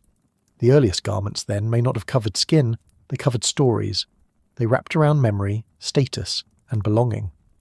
A necklace of pierced teeth was not warmth, but warning. A sash of woven fibre was not protection, but proclamation. What we wore said what words could not yet carry. Before language matured, clothing spoke, and then, slowly, across tens of thousands of years, the wind changed. Humans spread north. The savannas gave way to tundra. The forests darkened. The days grew shorter, the nights colder, and the body, no longer able to rely on the ambient heat of the sun, began to suffer. Meaning alone could not keep out frost. Symbols, however sacred, did not insulate. And so, necessity joined hands with expression. Clothing became not just metaphor, but material salvation. Yet even here, symbolism remained. A fur wrap was not worn simply because it was available. It was shaped, arranged, fastened. Clothing was still curated. Even the most practical hide bore marks of preference and pattern. A strip cut evenly. A tie made from sinew. The evidence in burial sites, especially from Ice Age Europe, shows that garments were decorated, fringed, etched. They had style, they had signature, and that signature meant something. It meant the human had not disappeared under the demands of cold. Even at the edge of survival, expression endured. Because to be human was not merely to endure, it was to define one's endurance. And so the garment became a layered thing, warmth and identity, necessity and story. In the Arctic chill or highland winds, we find clues in needles made from bone, scrapers for hides, grooves in ornaments worn atop furs. We even see a symmetry, a left shoulder exposed, a right covered, suggesting not randomness, but tradition, culture, identity codes etched into the way people dress themselves. And once again, we return to the idea that adornment preceded and shaped clothing, not the reverse. It was not that clothing gained meaning, it's that meaning gained clothing. By the time humans began stitching hides together with precision, they were already masterful wearers of meaning. The thread was new, the impulse was ancient. So when we say, the first clothing, we're not pointing to a single invention, a moment when someone decided to cover their skin for warmth.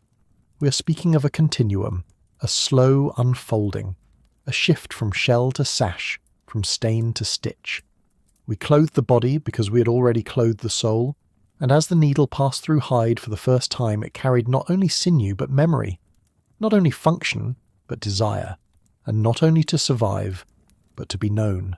To be known by others, yes, by kin, by tribe, by those who might see and recognize you as one of their own, but also, more deeply, to be known by time itself.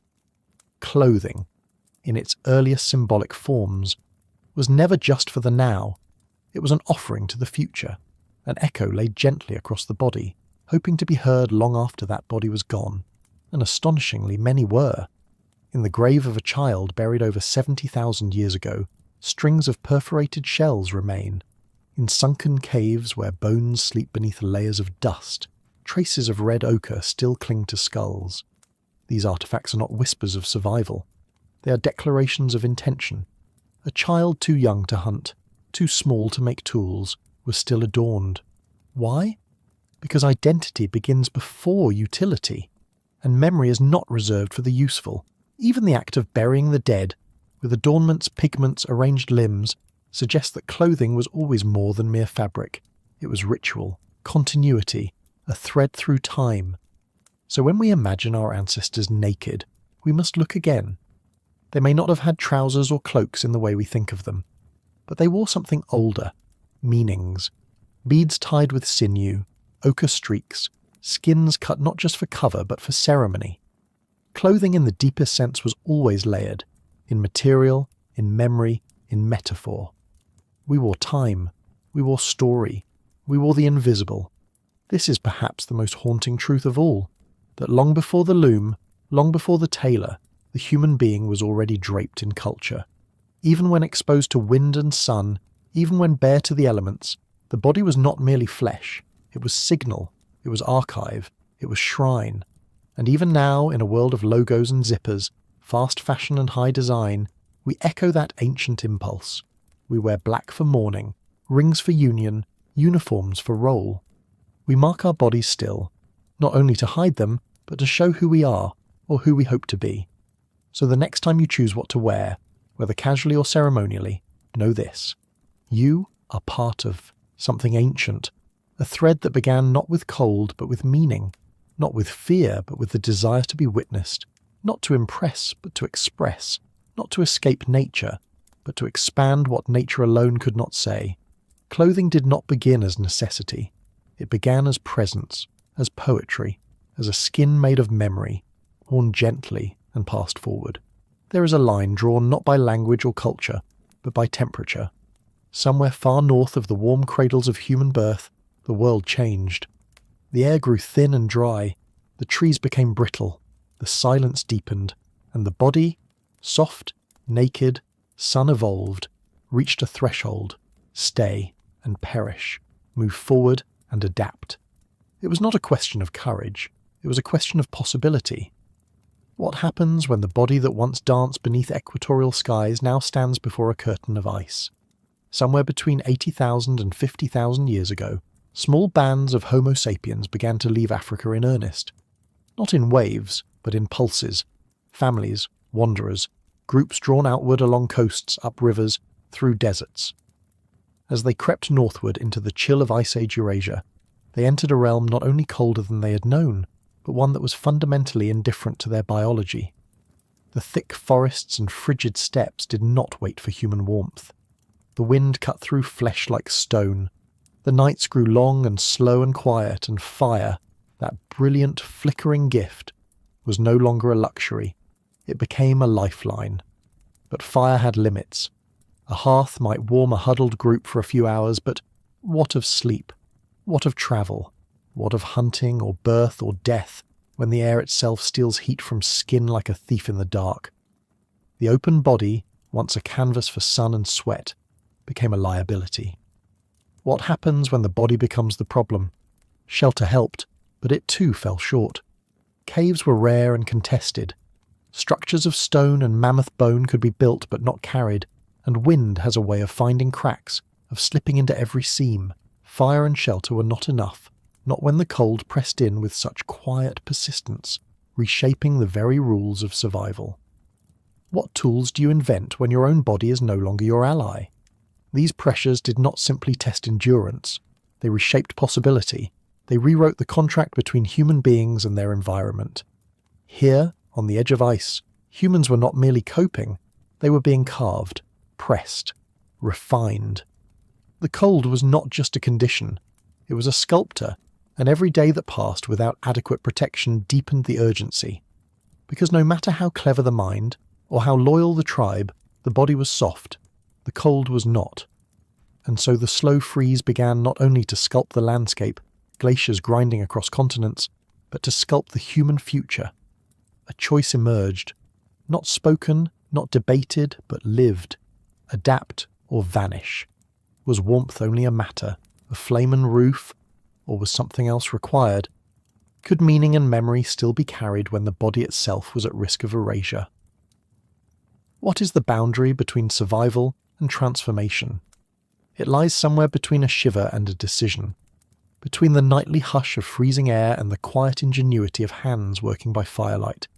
In the north, humans encountered not just a different climate, but a different demand.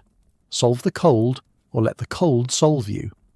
and though fire had come with them, a flickering companion passed down from countless generations, its heat was rooted, static. The fire warmed the place, not the person. It could not follow the hunter. It could not wrap around a child. And so, something new had to emerge. Not just a tool, a shift. The early shelters of Ice Age humans show remarkable creativity. Huts of mammoth bone arranged in circles, draped with hides, anchored with stones. Fire pits at the centre. Scorched earth, charcoal, shards of flint. Evidence not just of survival, but of persistence, of family, of story. But none of it was mobile, and cold. True cold is not bound by walls. It creeps, it seeps, it punishes the exposed, the still, the unwrapped. So how long could these early communities endure with fire and shelter alone? Archaeologists now believe that the human body, once so adept at endurance running and sweating beneath the sun, became its own worst enemy in the cold. Our lack of fur, once an advantage on the savannah, became a glaring vulnerability on the steppe. Unlike our Neanderthal cousins, who had broader noses, stockier limbs, and possibly denser body hair suited for cooler climates, Homo sapiens entered the cold with nothing but fire and hope. It was not enough. The limits of warmth were not theoretical. They were mortal. Hypothermia can set in within hours, fingers blacken, movement slows, the mind dulls, and even the most communal group cannot survive if the flesh fails. Fire alone, sacred, vital, beautiful, could not meet the moment, and so pressure mounted. The body, the hearth, the hut. These were no longer sufficient. Something else had to close the gap. A new kind of warmth had to be invented, one that could travel, one that could wrap itself around a person and stay there. But invention is slow, it stumbles, it experiments, and humans, as always, improvised. They began with what they had, hides from animals they already hunted. They learned to dry them, scrape them, soften them with fat or smoke. The process was long and laborious, and still, even when draped across shoulders or tied around waists, these crude coverings were often incomplete, loose, inefficient, but they were a beginning. The cold had posed a question, and humanity step by shivering step began to answer. The answer was not swift. It came through trial, through failure, through the quiet logic of need. Hides were just the beginning. They had to be made to fit, tied, wrapped, shaped, not simply worn but engineered. This was not mere survival instinct, it was early design. Around the hearths of Ice Age camps, in the flicker of mammoth bone firelight, innovation whispered. Need became craft. The slow choreography of thermal innovation had begun. But still, limitations lingered. A hide across the back left the legs bare.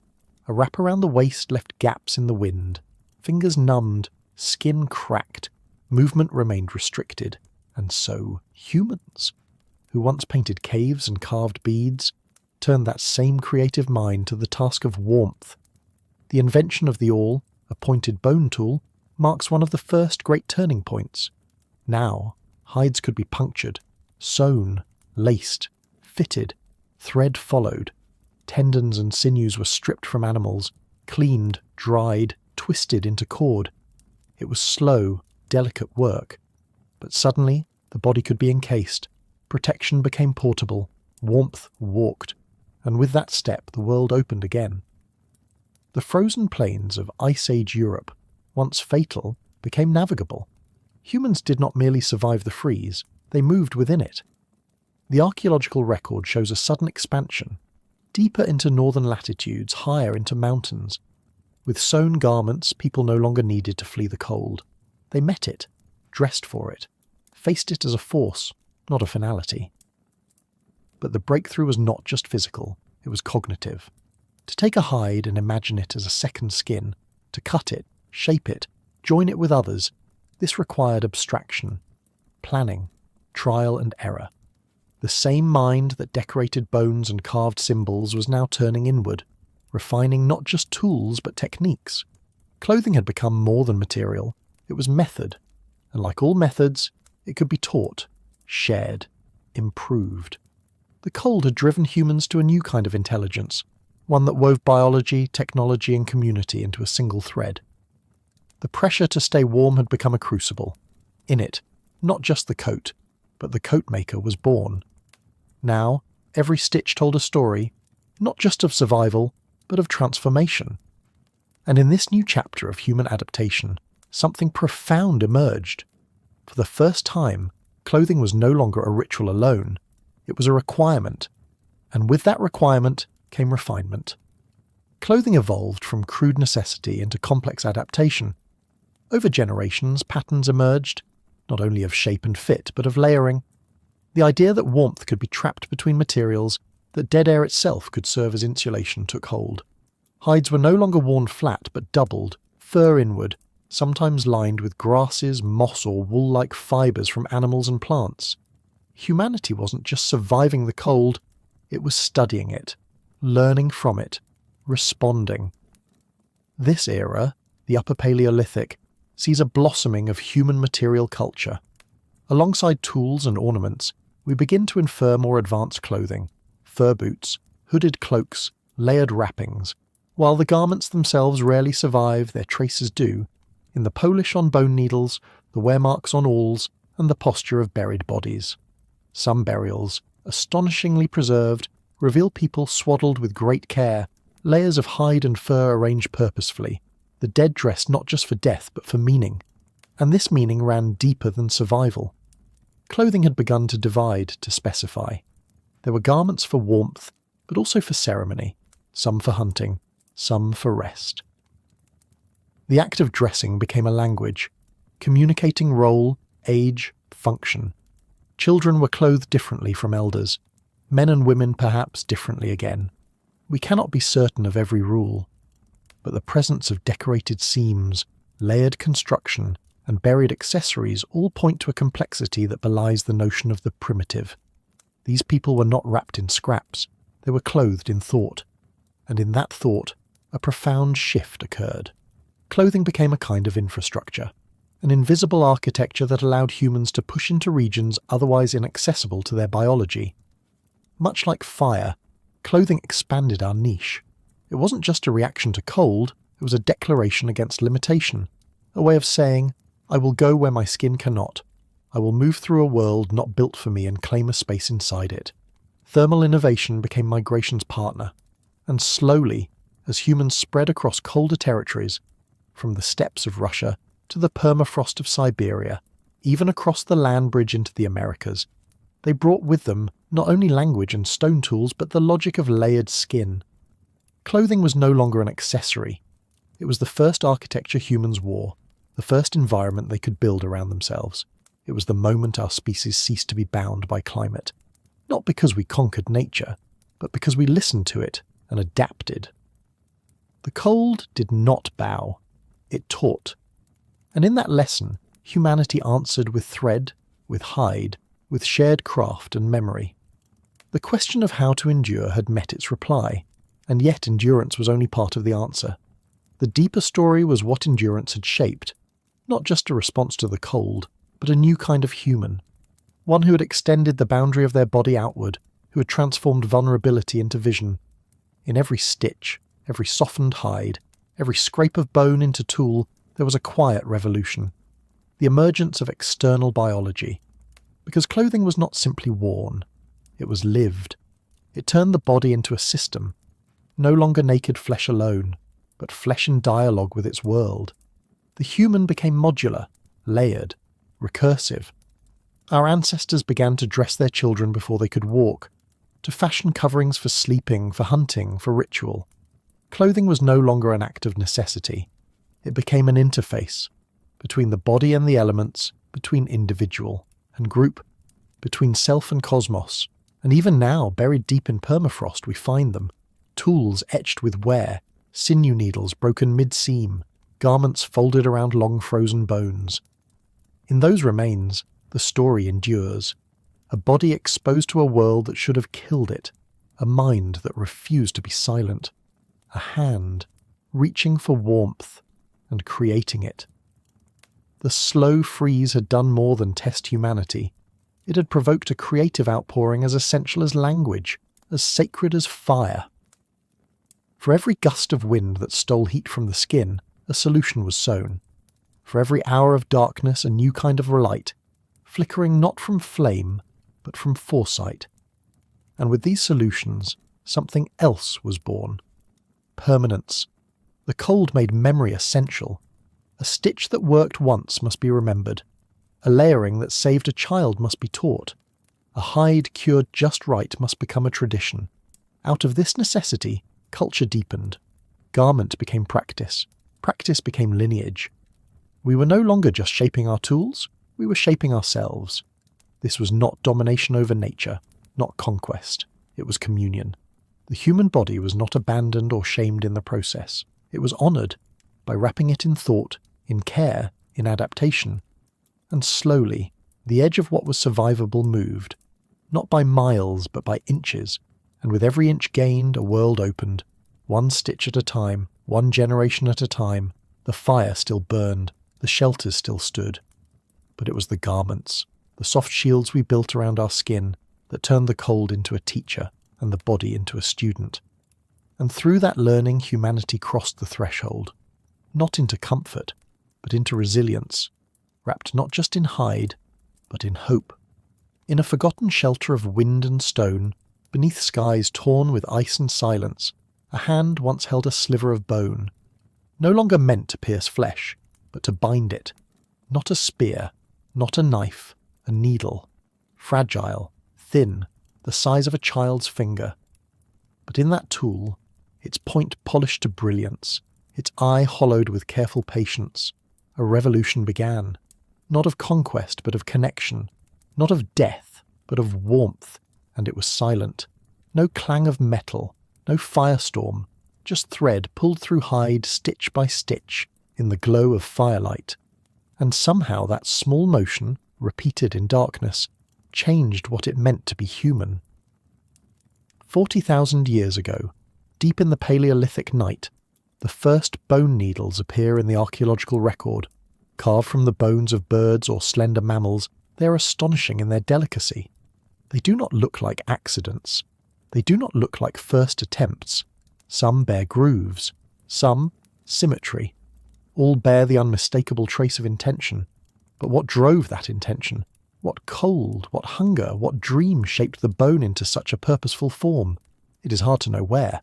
A Siberian cave, a French shelter, a dry pocket of Mongolia. The discoveries come scattered, like sparks in snow, but together they whisper of a shift, a species no longer satisfied with mere wrapping, with loose hides draped and tied. No, now the body could be shaped, encased, articulated. Clothing could be made to move with the limbs. It could flex, stretch, hold. It could cover joints, protect fingers, wrap feet. The body was being reimagined, not simply protected from the world, but integrated with it. What kind of mind looks at a hide, at a tendon, at a shard of bone, and sees a system? Tailoring was not a single invention. It was a cascade. Bone awls had already existed, crude points for punching holes. But the true needle, with an eye to carry thread, required more than utility. It required an aesthetic leap. The understanding that material could be joined not just by force, but by finesse, through small, precise penetrations, through flow, through design. And with that leap came 1,000 possibilities. Now garments could follow the body's contours, they could stretch across the shoulder, wrap the thigh, bend at the elbow. This was no longer animal skin bound to human form. This was a second skin, imagined and constructed. Every stitch a decision, every seam a negotiation between function and form. What changes in a species when its tools begin to trace its own silhouette?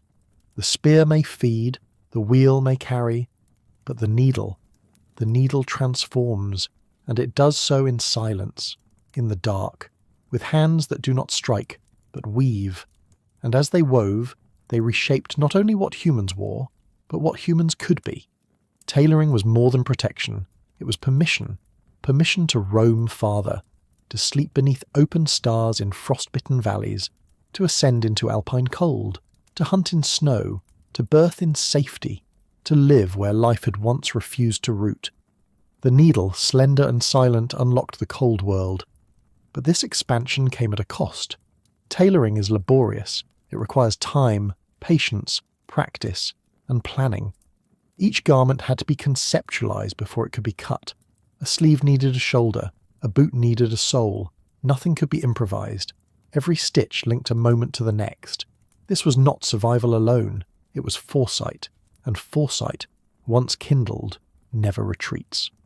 The tools of early tailoring were few but exquisite: polished needles, fine awls, cords of sinew or plant fibre. Yet the garments they created were likely layered, articulated, intentional.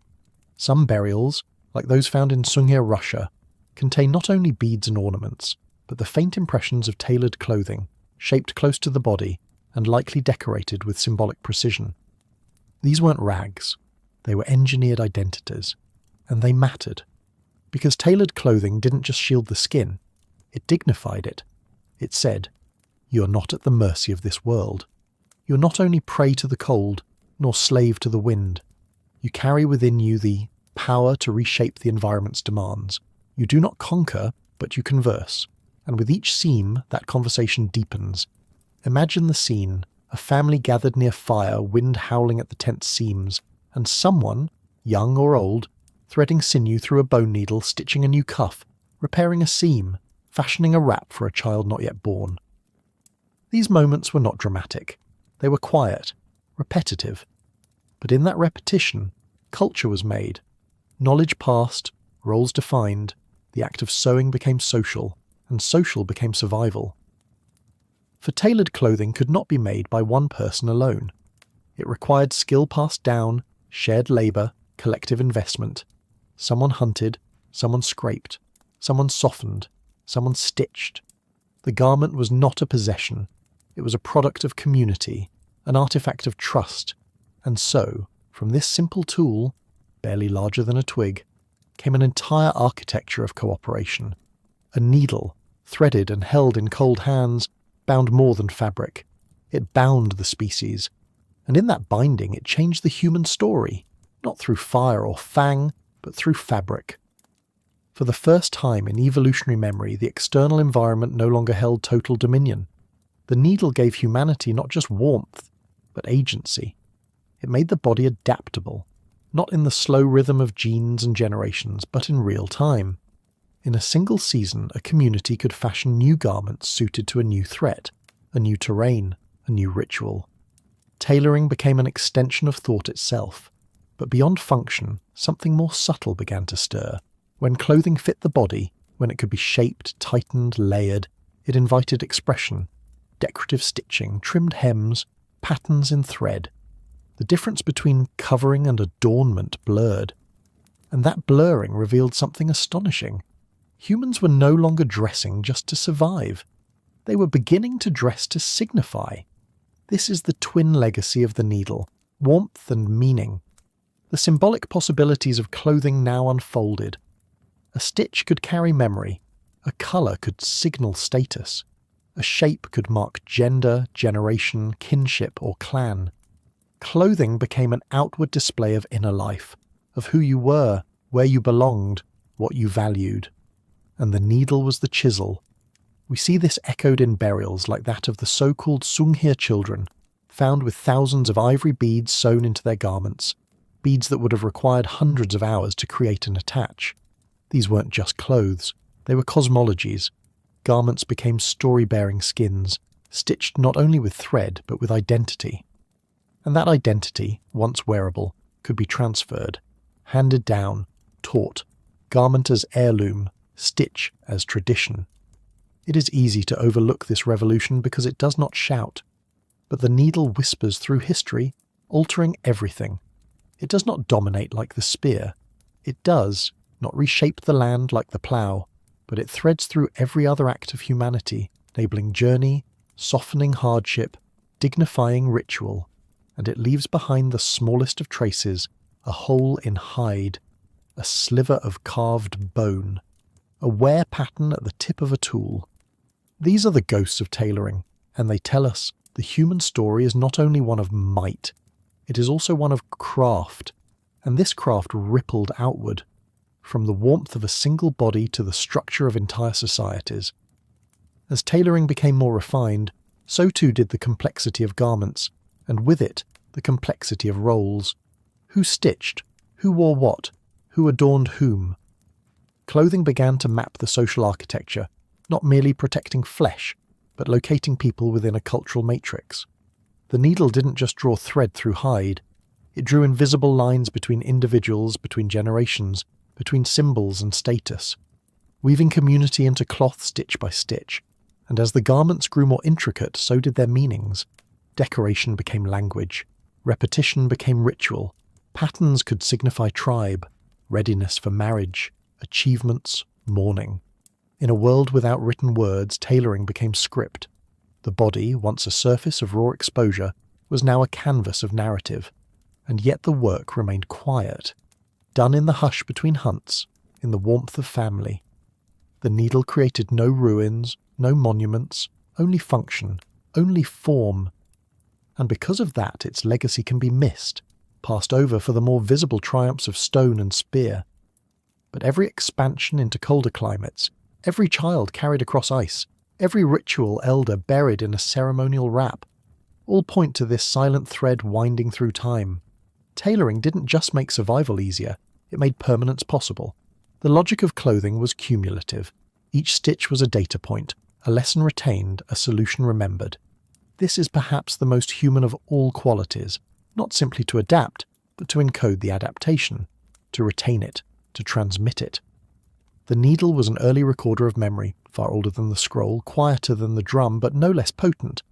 And as those memories were passed, between fingers, across fires, through generations, they began to shape identity itself. To be human was no longer simply to have a body, but to shape it in cloth, to signal belonging, to wrap the self in story. Even today, when we wear clothing far removed from necessity, synthetic, symbolic, self-expressive, we echo that first motion, a hand guiding thread through a small, polished eye, a line of connection, a gesture of warmth. The needle remains with us, not always visible, not always remembered, but present in every fold, every stitch, every subtle signal of who we are beneath what we wear. The needle, in its silence, did not forge empires or split atoms. It did not build monuments, but it built something else, continuity, a thread running from Paleolithic hearths to modern hands, from bone and sinew to fabric and pattern, from survival to identity. That thread, wound through time, is how we carried knowledge, not on scrolls, not in code, but in fibre, in form. Each stitch was a lesson, each garment, a map of human ingenuity. The tailored garment was no mere covering. It was a memory worn on the body, a soft, dynamic archive of climate, culture, and care. A child clothed in a coat sewn by elders was not only protected from the cold, they were wrapped in generational labour. The warmth was not just physical, it was ancestral. Across icy plains and wind-blasted steppe, garments grew layered and complex. Stitching followed the rhythm of need, yes, but also the rhythm of story. One stitch for protection, one for ceremony, one for beauty, one for kin. No two were ever the same, no needle moved without meaning. We find their traces even now, not in the hides, which rot and vanish, but in the tools that shaped them, in the grooves of bone needles, in the tension worn into awls, in the placement of beads sewn onto ancient sleeves, garments dissolved. But their echoes endure, and their legacy is everywhere. Today we wear textiles unrecognizable to our ancestors, polyester, nylon, smart fabrics.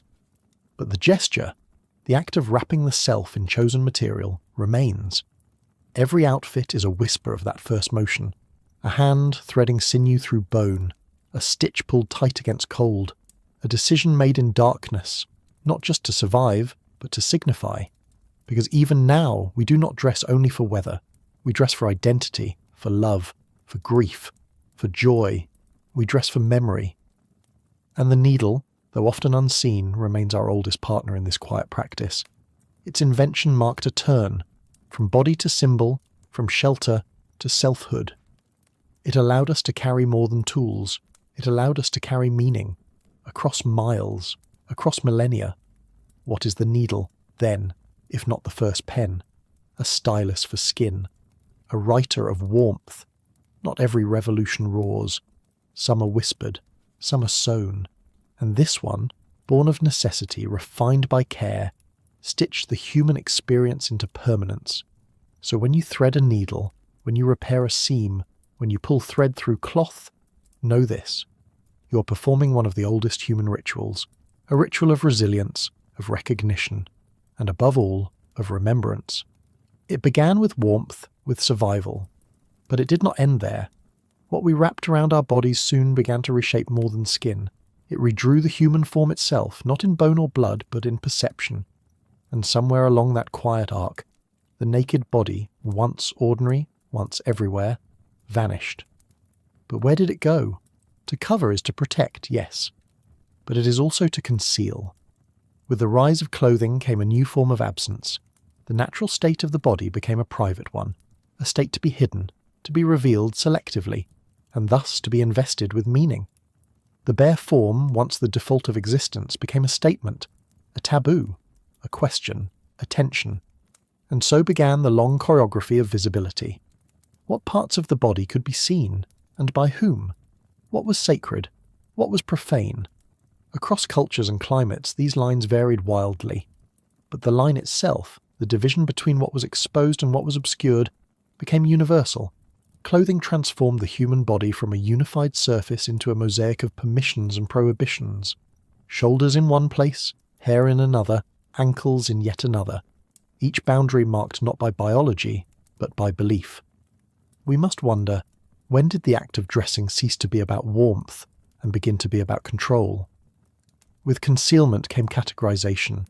Gender, age, status, all began to be written not only in the body but upon it. Garments were no longer simply worn, they were read. And like any script, they could be misinterpreted, censored, edited. Clothing became code, and the naked body, once neutral, became a deviation from that code. This was not a loss of freedom, entirely. It was a shift of terrain. Because to dress is not merely to hide, it is to declare. And as those declarations accumulated, in fabric, in colour, in cut, they began to structure the human world. A new architecture of roles emerged, not enforced by muscle or even by law, but by the fabric against the skin. A belt, a veil, a hood, each one spoke without words. But what did they say? That you are married, that you are mourning, that you are young, or ready, or forbidden. Clothing carried the weight of ceremony and shame alike.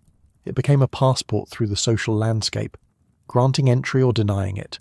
The naked form, once universal, became disruptive, even dangerous. It threatened the system of signs that had begun to define the human tribe, and so, to be clothed was to belong, and to be bare was to become visible in the wrong way, not as a body, but as a question. And what do societies do with questions that make them uncomfortable? They cover them, they cast them out, or worse, they forget they ever existed. And so the naked body, once central, began to vanish not only from sight, but from thought. Its absence became normalized, expected. To see it, outside of ritual, intimacy, or violence, became transgressive. A private thing glimpsed in public became scandal, or art, or crime. In some cultures, a bare breast nursed children without remark. In others, it became an object of punishment. In all cases, the body was no longer neutral, it was interpreted. What we show, and what we do not, became a form of law. Not just civic law, but the subtler law of culture, of gaze, an internalized architecture of permission. In every generation, children learn what parts of their bodies are to be hidden, and when. The act is never fully explained. It doesn't need to be. It's learned in glances, in gestures. A shirt tugged down, a towel held close, eyes that look away. And through that subtle curriculum we learn more than modesty.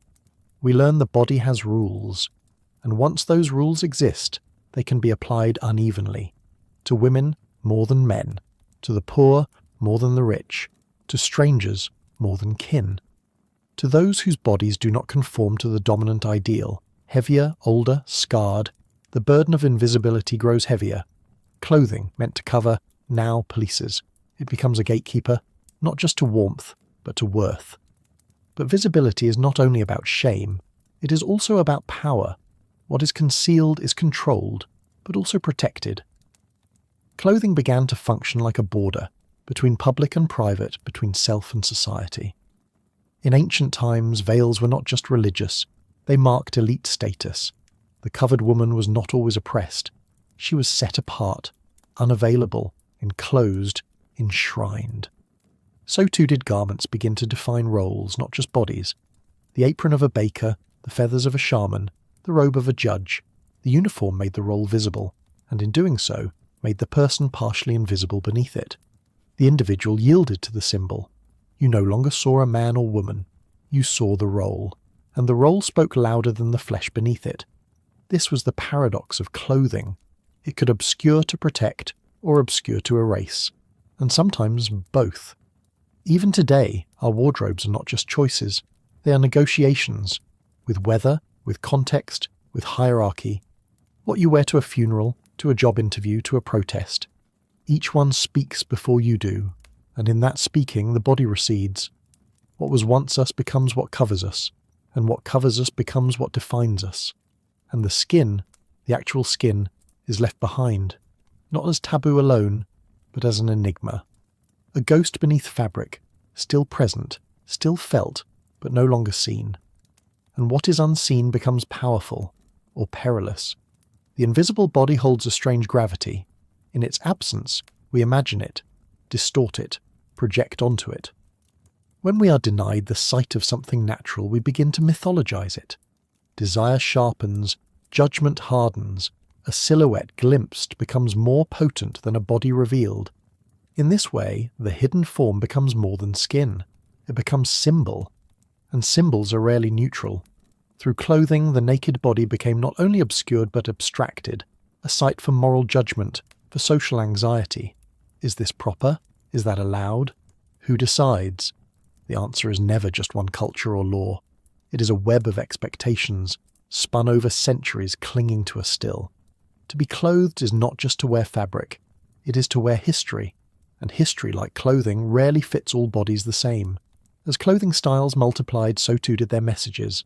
Layers came to mean modesty or status, tightness, allure or deviance. Colours became codes, cuts became categories. The clothed body became a text to be read and misread, especially by those in power. And often the burden of that misreading fell hardest on women. A neckline too low, a hem too high. Clothing turned judgmental, and the body beneath it guilty by default. And so the fabric became not only shield, but sentence. To be visible in the wrong way was to invite correction, condemnation, or worse. The naked body had not simply disappeared, it had been banished, politicized, criminalized. Its presence could be framed as threat, its absence as virtue.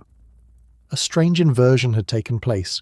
Nudity, once universal, had become a scandal, and yet the body remained, always there, beneath the cloth, responding to heat, to cold, to gaze. The skin could not forget it was alive. It flushed, it sweated, it trembled. The clothed body might be hidden, but it was never silent. Through posture, breath, proximity, it continued to speak. It resisted total erasure. But the social weight of visibility endured. Who gets to be seen, and how, remains a form of power. To be visible on one's own terms is a privilege. To be exposed against one's will, through surveillance, through shame, through violence, is a form of theft. The politics of clothing are not just about style or religion or climate. They are about consent, about who controls the boundary between skin and world. And as those boundaries grew firmer, more policed, the public self and the private self began to diverge. Clothing created a mask, not false, but filtered. It allowed people to enter shared space not as raw beings, but as roles, to present rather than expose, to perform rather than simply exist. The body, meanwhile, learned to wait, to live inside this new architecture, half hidden, half yearning to be known. And yet, within this duality, new strategies emerged. The clothed body wasn't only a site of suppression, it became a site of performance. Through dress, people crafted versions of themselves. Identities could be exaggerated, muted, disguised. The self became a curated exhibit, shifting with setting, evolving with occasion. Clothing offered not just protection from gaze, but control over it. This was power of a different kind. To choose what is seen and what is not, this is agency.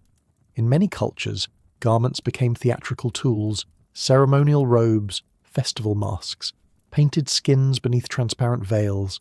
Visibility itself became a kind of dance. When to reveal, when to conceal, and why. The naked body didn't vanish. It became rhythm. It appeared in the spaces between fabric and movement, in the slippage between role and reality. But there was a cost. As clothing helped sculpt our outer identities, the boundary between public and private selves hardened. The skin beneath became more than hidden. It became othered. What once was ordinary now required occasion, intimacy, permission. We began to live in layers, not just of cloth, but of expectation. Vulnerability moved inward. It nested in the body, tucked behind, seams, and that reshaping was psychological. We came to associate nakedness not just with exposure, but with loss of control. To be unclothed was to risk being misunderstood, or worse, truly seen. Not as a role or reflection, but as oneself, the self beneath the name, beneath the garment, beneath the gaze. And so, the self split. There was the self we dressed, and the self we dressed over, the one that obeyed the codes of modesty, of status, of belonging, and the one that remembered wind on bare skin, firelight on thighs, rain against the back. That self remained, but quietly, like an animal that returns only at dusk. Yet even dusk was shifting. In time, clothing began to reach into the hours once governed by shadow, sleepwear, undergarments, invisible fabrics layered upon invisible fears. The clothed body became permanent. Ritual nudity faded. Communal bathing receded. Even childbirth, even death. These too were draped. Privacy became default. The unclothed body, once the norm, was now the exception, and exceptions drew scrutiny. So what was once our natural state became a revelation. The naked body had become an event, a thing to prepare for, to fear, to revere, to hide, or to reclaim. And through it all the fabric thickened, not just in thread count but in metaphor. We no longer lived only in environment, we lived in attire, in curated identity. The body was still there, breathing beneath it all, but it had learned silence, learned stillness, learned to speak in other ways, in gesture, in intimacy, in longing, waiting not to be seen perhaps, but to be recognized. And maybe that is the deeper shift clothing introduced. Not the simple hiding of the body, but the invention of the internal gaze. To clothe is to reflect, to measure the self against what is expected, accepted, admired. When the body is always covered, it becomes imagined. We dress not just for others, but for the idea we have of ourselves. We edit the mirror, we curate the silhouette, and the skin waits. Beneath the fabric, the body continues its silent life. It heals, it hungers, it grows old. But rarely is it acknowledged unless it fails. A blemish, a bulge, a breach of the visual contract. The clothed world has little tolerance for imperfection, even as every body carries it. This, too, is the legacy of invisibility. The idea that what is hidden should be ideal, and yet the body is not ideal, it is real. And the return to realness, to skin, to nakedness, is not just a removal of clothes, but a shedding of narrative. The story we wear every day must be laid down. Only then can we remember that the body was not born flawed. It was born fluent. It spoke in sweat and gooseflesh, in breath and blush. To uncover it is not indecency, it is intimacy. But our cultures taught us otherwise. To show too much was arrogance. To show too little was prudishness. The line between exposure and expression became tightrope thin and heavily policed, especially for those whose bodies defied the norm. Fat bodies, disabled bodies, trans bodies, brown and black bodies. The invisible became not only unseen, but unseeable, cast out of the visual imagination altogether.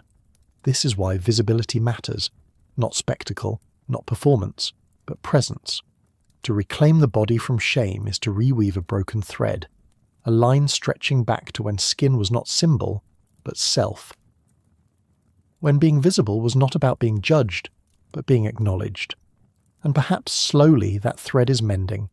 Movements toward body neutrality, nudist spaces, art that refuses erasure. In these moments the fabric thins, not in literal cloth, but in meaning. The idea that the body must always be managed begins to soften, and the body breathes. Not to return to a natural state, there is no going back, but to dwell more gently in the one we have, to dress not in defence but in delight, to wear what reflects, not conceals, to remember that skin is not a sin but a story, written before fabric, carried beneath it, waiting still to be heard. To become visible again is not a threat, it is a return, not to innocence, but to wholeness. And in that return we do not lose culture, we make it human again.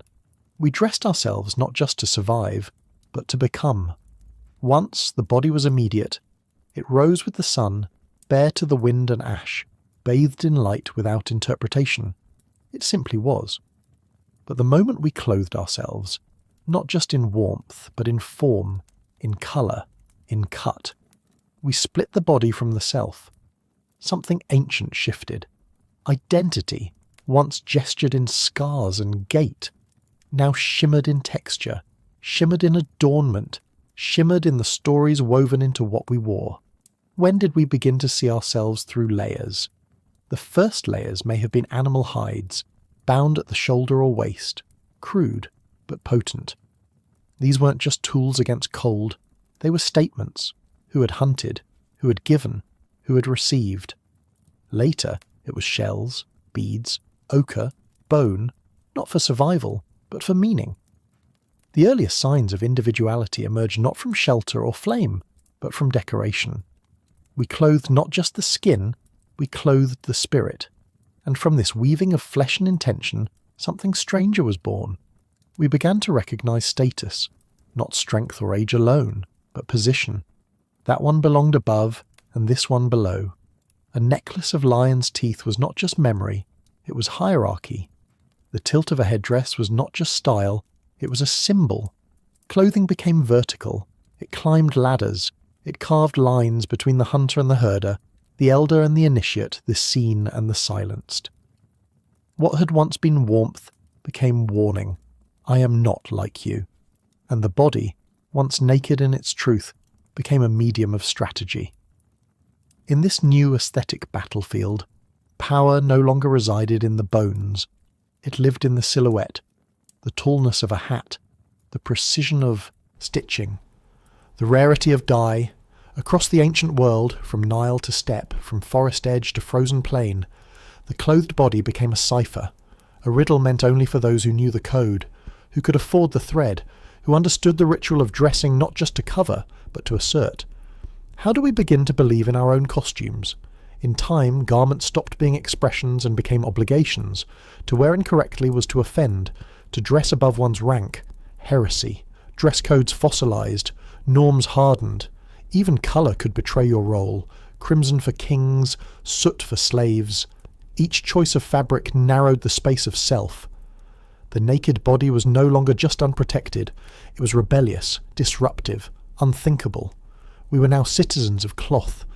But with each new layer, did we gain control or lose intimacy? This was the trade. The ability to define oneself in exchange for the need to conform. Clothing gave us tools to project power, but also mirrors that distorted who we were. When a child looked at their reflection in the river, did they see their face, or their father's expectations stitched into every seam? What happens when we no longer meet the world in our own skin, but only in disguise? The disguise, after all, became a second nature. It was not a lie, but a lens, one that shaped both how we were seen and how we saw. A humble cloak did not simply warm the shoulders, it altered the stance. A belt drawn tight changed the gait. A certain weave could mean you were to be listened to, another could mean you should remain silent. Slowly the line between being and appearing thinned, until it became almost impossible to tell where the body ended and the story began. And the stories multiplied. With clothing came not only self-expression, but an architecture of distinction. People became categories. The veil or the collar or the carved bone at the throat told others what role one played, long before a word was spoken. Identity moved outward, became costume, became caste. You were not just a person, you were a type, a station, a code. This was the scaffolding of early social order, not merely tribe or kin, but occupation, ritual, control. The priest wore one colour, the labourer another. The warrior's chest gleamed with the marks of death and honour, sewn or painted or pinned in place. Each stitch told a story, and none of those stories were private. In fact, they were meant to be read. To enter a gathering was to be scanned, sorted, positioned. But when society learns to read clothing, it also learns to enforce it. Deviation became danger. A child who wore the symbols of a warrior too early was corrected. A woman who adorned herself with dyes reserved for chiefs might be shunned, or worse. Clothing no longer simply revealed, it regulated. It was law, encoded in linen and bone, a language written not on parchment but on people. And within this codified world, the idea of the true self began to fracture. If you could not dress as you felt, then who were you? If your outward symbols were inherited, status, gender, role, then what remained inside that was truly yours? The naked body, stripped of these signs, became not only forbidden, it became ambiguous, discomforting, a puzzle without its key. Without clothing, people no longer knew how to place each other, and to not be placed was to not belong. So we clung to our layers, not just for warmth, not just for protection, but to exist within a shared narrative. The robe told others you were devout. The stripe across your arm said you had lost someone. The texture of your shawl whispered wealth, or struggle, or mourning. These signals weren't frivolous. They were survival, social, spiritual, political. But beneath the costume, something quieter persisted. A breath, a pulse, a presence. The body remembered wind, remembered mud, remembered the time before language, before labels. It didn't protest loudly, but it waited. Waited for a moment to be known, not through symbol, but through sensation, through skin. Yet in most places, that moment never came. The world moved forward, toward cloth, toward class, toward constraint. The naked body, once the primary medium of experience, was now considered incomplete without its uniform, and with that uniform came a deepening abstraction. Life became an ongoing negotiation between the inner and outer self. You were not only what you felt, you were what you wore, and that equation was not balanced equally. The privileges of expression, of bending the rules, were not distributed across all bodies. Some could transgress and be called eccentric. Others, simply for existing outside the norm, became targets. Dress codes were not only cultural, they were punitive. To dress wrongly was to be accused of impurity, rebellion, indecency, betrayal. Clothing enforced order, but it also enforced silence. And in that silence, the idea of the natural self began to fade. You did not feel the sun on your back unless in solitude. You did not run without shoes unless poor. You did not reveal your chest or hips unless performing or punished. The body, once our shared common ground, had become an artifact, a thing to be managed, concealed, shaped. The skin, no longer the interface between human and world, became private territory, fenced off by fabric. And this separation was more than cultural. It was philosophical. To live in clothing is to live in metaphor. We speak of putting on a brave face, of wearing your heart on your sleeve, of tightening your belt, or unbuttoning your soul. These expressions are not accidental. They reflect the intimate link between clothing and psyche, a vocabulary of layers, permissions, performances. When the body is layered, so is the self. The rise of social hierarchies meant that identity was increasingly imposed rather than discovered. One did not simply feel. One had to announce, through jewellery, through robes, through the very absence or abundance of fabric. Clothing became a kind of performance art, necessary, even sacred, but far from neutral. And in this theatre, roles were rigid. A garment could dictate your mobility, your labour, even your destiny. In ancient Mesopotamia, distinct fabrics and embroidery marked temple prostitutes from priestesses. In early China, laws restricted certain silks and colours to specific ranks. In caste systems, a barefoot step or unallowed dye could result in punishment. Across continents and millennia, fabric held more than warmth. It held law. But identity built on rules can calcify. And in that calcification, the body grows quiet. It folds itself into the expectations it is given. And when it cannot, it hides. The self that cannot find room in the outer script retreats to the inner stage, whispering through dreams, through longing, through touch. Still human, still whole, but layered now in more than cloth. Those layers, invisible yet intimate, shaped not just how others saw us, but how we saw ourselves. In the beginning, the body had been an unfiltered interface with the world, sensation, movement, breath, all flowing freely. But now the body had become the base upon which roles were inscribed. With each generation, the layering grew subtler, more entangled. A child born into a village might inherit not only their parents' skin tone or eye colour, but their manner of dress, their patterns of gesture, their allowable forms of expression. And through these garments, the self was taught its borders. You are this, not that. Wear this, not that. Walk here, not there. The world was no longer navigated through instincts alone. It was learned through ritual, through fabric, through the scripts encoded in sleeves and seams. And those scripts were not passive. They trained the body to speak silently. A bowed head, a covered wrist, a particular cut in cloth that whispered allegiance or submission. The body, ever adaptable, conformed. But somewhere, the skin remembered the old way. It remembered immediacy. The sudden gasp of stepping into cold water, the warmth of midday sun on the shoulders, the sensation of movement untethered. These moments became rare and precious. They survived in dance, in rites of passage, in dreams. The dream of being seen not as a title or a function or a garment, but simply as oneself. Yet even this dream was shaped by the new reality. Because once clothing had changed how we were perceived, it also changed what we thought was possible. No longer did we ask simply, who am I? But, who should I be, and how should I appear to be that?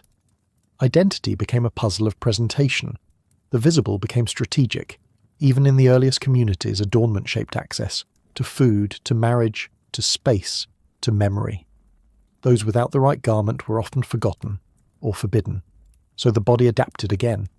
It became fluent in disguise. This fluency allowed for survival, but also for fragmentation. One self for the family, another for the village, another still held inside, secret even from words. Clothing gave birth to roles, and roles demanded masks, elegant, elaborate, comforting perhaps, but masks nonetheless. And what was lost behind the mask? The self that had once spoken in gesture, in heat, in proximity. The self that did not need adornment to belong. That self did not disappear. It simply found new places to hide, in poetry, in rebellion, in moments of solitude when the layers slipped off and the wind returned. That wind, it did not ask your status. It touched you as it touched the trees. And for a brief moment in its quiet insistence, it asked not what you wore, but who you were beneath it. The wind does not lie. It touches the raw self, the skin unmediated by ritual, unmeasured by hierarchy, unhidden by expectation. And in this fleeting contact we glimpse the cost of our great invention, that as we layered fabric, we also layered distance, between self and other, between self and world, between the inner voice and the outer role. Yet this distance was not without its uses. It made civilization possible. Layers enabled decorum, distinction, control. They made space for complexity, the child who would become elder, the apprentice who would one day lead, the ritualist who moved between spirit and matter. Clothing became time made visible, a garment not only of place but of becoming. The adolescent might not yet hold power, but their beads could point to the path ahead. The mourner might not speak, but their dark cloth would carry the grief for them. And in this choreography of dress and meaning, humanity wove something enduring. We invented culture. We created roles so that life could be navigated with ritual, with beauty, with clarity. And perhaps we needed those roles, those markers. In a growing world of many voices, fabric helped shape identity as both anchor and sail. A person could be claimed by their community and still carry their own private winds. But the question still flickers. Did we gain a self, or only a costume? If the body is always wrapped in expectation, Can we ever truly know it, or be known? The layers that protect us may also isolate us. They shield us from judgment, yes, but they may also shield us from connection. A glance at the eyes no longer reaches the shoulders. A hand on the back feels only wool. The story told by skin, warmth, cold, tension, calm, is filtered, dulled, or silenced. And yet we yearn. Yearn not just to be safe, but to be seen. Not in exposure, not in spectacle, but in recognition. To be read not through cloth alone, but through breath, posture, stillness, through the subtle music of being. We crave spaces where layers are choices, not cages, where the naked body is not taboo, but testament. Not always, not everywhere, but sometimes. In art, in intimacy, in ritual, in protest, in dream. These are the moments when the self re-emerges, not as defiance, but as remembrance. A return not to the past, but to possibility. To stand again, briefly, unlayered, and feel the air, not as threat, but as witness. To be clothed in nothing but presence. This is not the end of clothing. It is the rediscovery of what lies beneath it, because the self was never invented in fabric. It was only hidden there, waiting patiently for someone to look past the threads and meet the human being inside. Even today, beneath linen and leather, silk and synthetic weave, the skin waits. It listens. It remembers.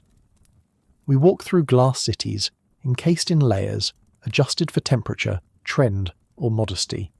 But the ancient body beneath does not know it has changed. It dreams the same dreams. It hungers the same hungers. And in the soft veil of sleep, it strips itself bare, over and over again. Why do we so often dream naked? Not provocatively, not always sexually, but vulnerably, awkwardly, as if our minds are rehearsing something forgotten, something unresolved. A rehearsal not for performance, but for recognition. A rehearsal for being seen. This nakedness is not a return to childhood, though it shares its innocence, nor is it always rebellion. It is something older than either. A phantom limb of our species' long memory. The skin remembers being seen, not through the eyes of shame, but through the eyes of sameness. Before cloth drew borders, the body was the border. The psychological imprint of our naked past did not vanish with the first thread of woven flax. It receded, deeper into the subconscious, into art, into ritual, into longing, and sometimes into silence. But what is silence, if not the space where memory waits? Consider the first time you were told to cover yourself, not by nature, but by another. Was it a command or a lesson, a scolding or a whisper? Somewhere between heat and cold, between exposure and concealment, we began to associate nakedness not just with vulnerability, but with error.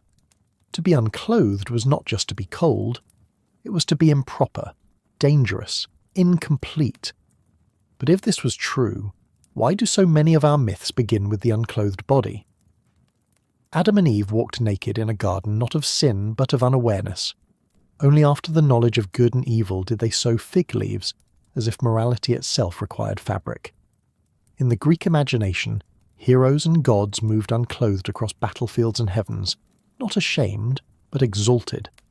In Hindu cosmology, ascetics reject garments not in madness, but in pursuit of truth, the naked body symbolizing a stripping away of illusion. These are not scattered exceptions, they are echoes of a species grappling not just with cold, but with meaning. What happens when the body becomes metaphor? Nakedness begins as a state, then it becomes a symbol, then it becomes a threat. Not to the self, but to the systems that build themselves around concealment. Societies that define status through fabric must also define deviance through its absence. And so, the naked body is pushed to the periphery, into sacred spaces, into punishment, into art, yet it refuses to vanish. It returns on canvases, carved into temples, staged in theatre, whispered in dreams. We are haunted not by shame, but by recognition.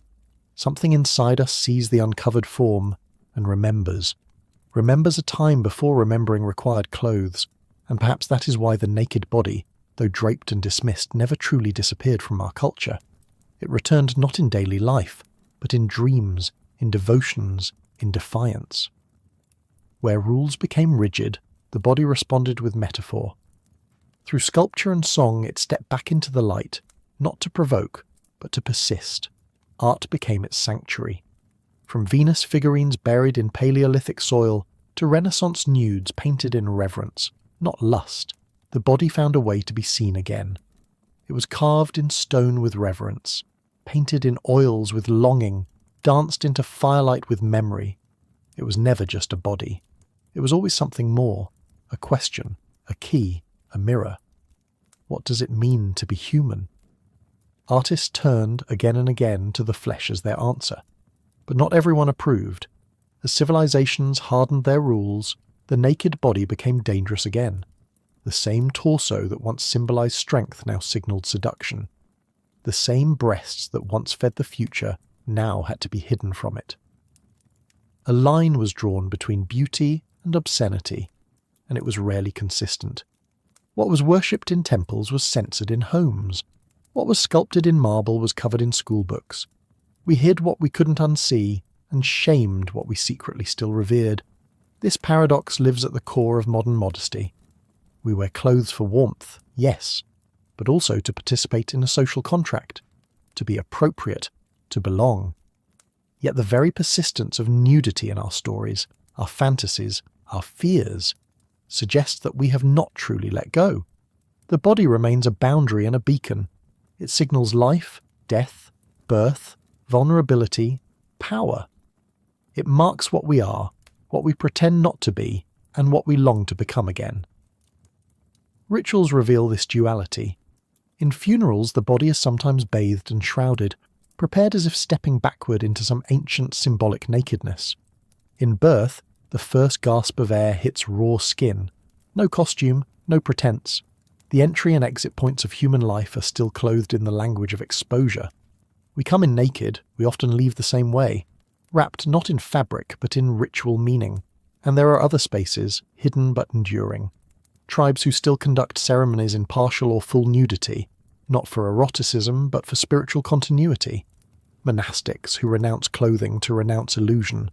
Performance artists who return to the body as the most honest canvas. These are not relics of savagery, they are not regressions. They are reminders that beneath the symbolic systems we have built, the skin is still speaking. We just forget how to listen. But now and then, a moment slips through. A painting, a memory, a dream. And in it, we are not ashamed. We are simply human, standing again in the light. But that light is fleeting, and for many, forbidden.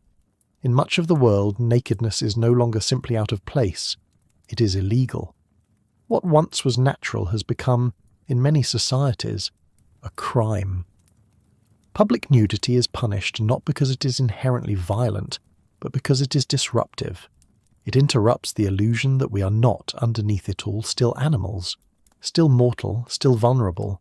But the body is not dangerous, it is only honest. Honest about need, about aging, about hunger and sorrow and joy.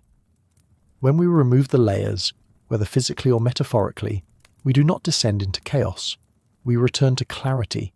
We remember the softness of our own skin, the strangeness of our own hands, the miracle of being shaped this way, and no other. That memory is not erotic. It is sacred. And yet, it is policed. Because clothing does not only hide, it controls.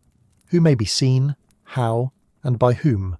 Who may uncover themselves in art, in medicine, in war, and who may not. The naked body is not just a form. It is a question mark. And questions threaten those who prefer order without ambiguity. A covered body is legible. A naked one demands interpretation. This is why nakedness persists in dreams, even among the most modest of cultures. There, in the privacy of sleep, the conscious mind relaxes its grip. It allows the self to step outside the costume, not to perform but to feel. Shame may still echo there, but it often echoes beside freedom. A paradox we cannot shake. Even fashion, the very art of clothing, reflects this tension. The cut of a dress, the low hem of a tunic, the sheer veil, the revealed collarbone. Every garment is a negotiation between concealment and suggestion. between the remembered power of the body and the fear of what it might awaken. In that tension, we find allure, but also amnesia. We forget that the fabric we revere is a recent addition, that for the vast majority of human history we were without it, and somehow fine. Not only surviving, creating, loving, mourning, moving across continents, making fire, language, tools. Nakedness did not hinder humanity. It was humanity. We were not waiting to be clothed to become ourselves. We were already ourselves, and the earth met us skin to skin. So why do we now flinch from that contact? Why does a bare chest scandalize, while a war-torn uniform does not? Because clothing has become narrative. It tells a story we've agreed to believe, that civilization began when the skin was hidden. But the truth is quieter. It is older. It lies in the silence of dreams, the brush of breeze on uncovered flesh, the hush of memory. We did not stop being human when we put on clothes, but we did start forgetting what it felt like before we did, and still the body knocks gently at the door of memory, not with fists but with fingertips, in the tingling of skin after a hot shower, in the moment before dressing, when we catch our own reflection and feel neither shame nor pride, but something quieter, something ancestral, a recognition without words. In that liminal space we are not old or young, male or female, rich or poor. We are simply bodies, beings, alive. And then we clothe ourselves again and re-enter the story. Clothing, after all, is not just a barrier. It is also a sentence in the language of the self. Through it we say, I am this, I believe this, I belong here, or I refuse, I resist, I remember. Even the act of nudity, when chosen, is not regression. It is authorship, a way of reclaiming a sentence we forgot how to write. But the script has changed. In modern societies, nudity is often reduced to spectacle. Its sacredness is diluted. The body is commodified, airbrushed, consumed. Not encountered, not honoured.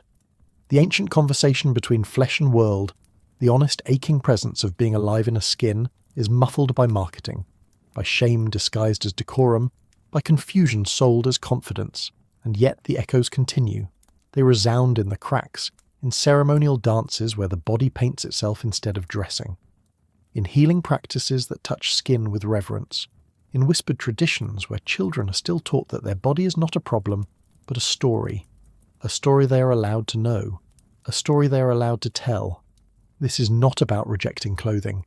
It is about remembering what came before it and what still lives beneath it, the way a breeze makes the hairs on your arm rise, the way skin craves sun after a long winter, the way grief feels heavier when it's carried in wool, the way joy, too big for our seams, erupts in dance, in laughter, in motion. The body still speaks, even through cloth. But when do we listen? Perhaps in art, perhaps in the quiet of dusk, when we shed our garments not for ritual, not for meaning, but simply because the day is done, and for a moment we are just ourselves again. No layers, no roles, no mirrors, only presence. This is the echo that endures, not scandal, not temptation, but return. A return to the first truth of being, that we are born without costume, and it was enough, that we touched the world, and the world touched back. That no matter how intricate our garments became, no matter how clever our stitching, the skin never stopped remembering. And in that remembering we are not weakened. We are whole, not in spite of what we wear, but because we once wore nothing and survived. Not by accident, but by design. The human body exposed was not a mistake. It was an achievement, an instrument tuned by sun and sweat and time. We endured because of our nakedness, not in defiance of it. And though the fabric came, and, with it complexity, hierarchy, invention, the body beneath it never disappeared. It waited, and it still waits. Every culture, no matter how veiled or layered, carries remnants of its naked beginnings. In language, the word bare still implies truth. In idiom, stripping something down means finding its essence. In ritual, clothing is often removed before birth, before burial, before baptism. In our most profound transitions, we return to skin, not to diminish, but to mark something real. Because the skin is the final witness. It carries our memories, not just biological, but emotional. The warmth of a parent's embrace, the sting of a slap, the quiet comfort of a lover's hand. Long before we spoke, we felt, Long before we dressed, we touched. Our first knowledge was tactile, it still is. And in moments of great change or grief or revelation, we often find ourselves yearning to feel again, to return to that primal intimacy with the world. Clothing has served us well. It is art. It is armour. It is culture woven thread by thread. But it is not origin. It is not essence. And though it shapes how we are seen, it does not define who we are. What defines us is our capacity to remember, to feel the echo of wind on ancient skin, to recognise that somewhere inside we are still walking upright through tall grass, unadorned, alert, still seeking shade, still reading the world with the pores of our body, not just the lens of our mind. This is not nostalgia. It is inheritance, because in every moment that we allow the body to simply be, unjudged, unperformed, we reconnect not only with ourselves but with our species. We remember that before gods wore robes, or kings wore crowns, or warriors wore armour, there was just this, the body, breathing. That breath is still here, under the cotton, under the denim, under the armour of expectation. The breath continues. The body remains. It is not waiting to be freed or flaunted or shamed, only honoured, only felt. This is not a call to undress. It is a call to remember that we are not our fabric, we are not our roles, we are not the myths written upon our sleeves, we are something quieter, older. We are the memory of wind on skin. We are the echo of nakedness, still humming beneath the threads. To return is not to regress, it is to remember. The story of clothing, of modesty, of concealment has always seemed to point forward, toward civilization, toward technology, toward culture. But what if the path forward now spirals back, inward, toward the body that began it all? What if nakedness, not as spectacle or shame, but as memory, is the final threshold we cross on the journey of understanding? Not the place we left behind, but the mirror we eventually must face. The viewer, you, have walked a long path, across savannas and under canopy shadows, through ice-blasted plains and ochre-painted caves. You have felt the fire's warmth and the needle's puncture. You have watched the birth of shame, of fabric, of form, and now, on the far side of it all, the question returns. What was the skin trying to tell us? It was not weakness, not exposure, not temptation. It was continuity, a living thread that connects breath to time, sensation to survival.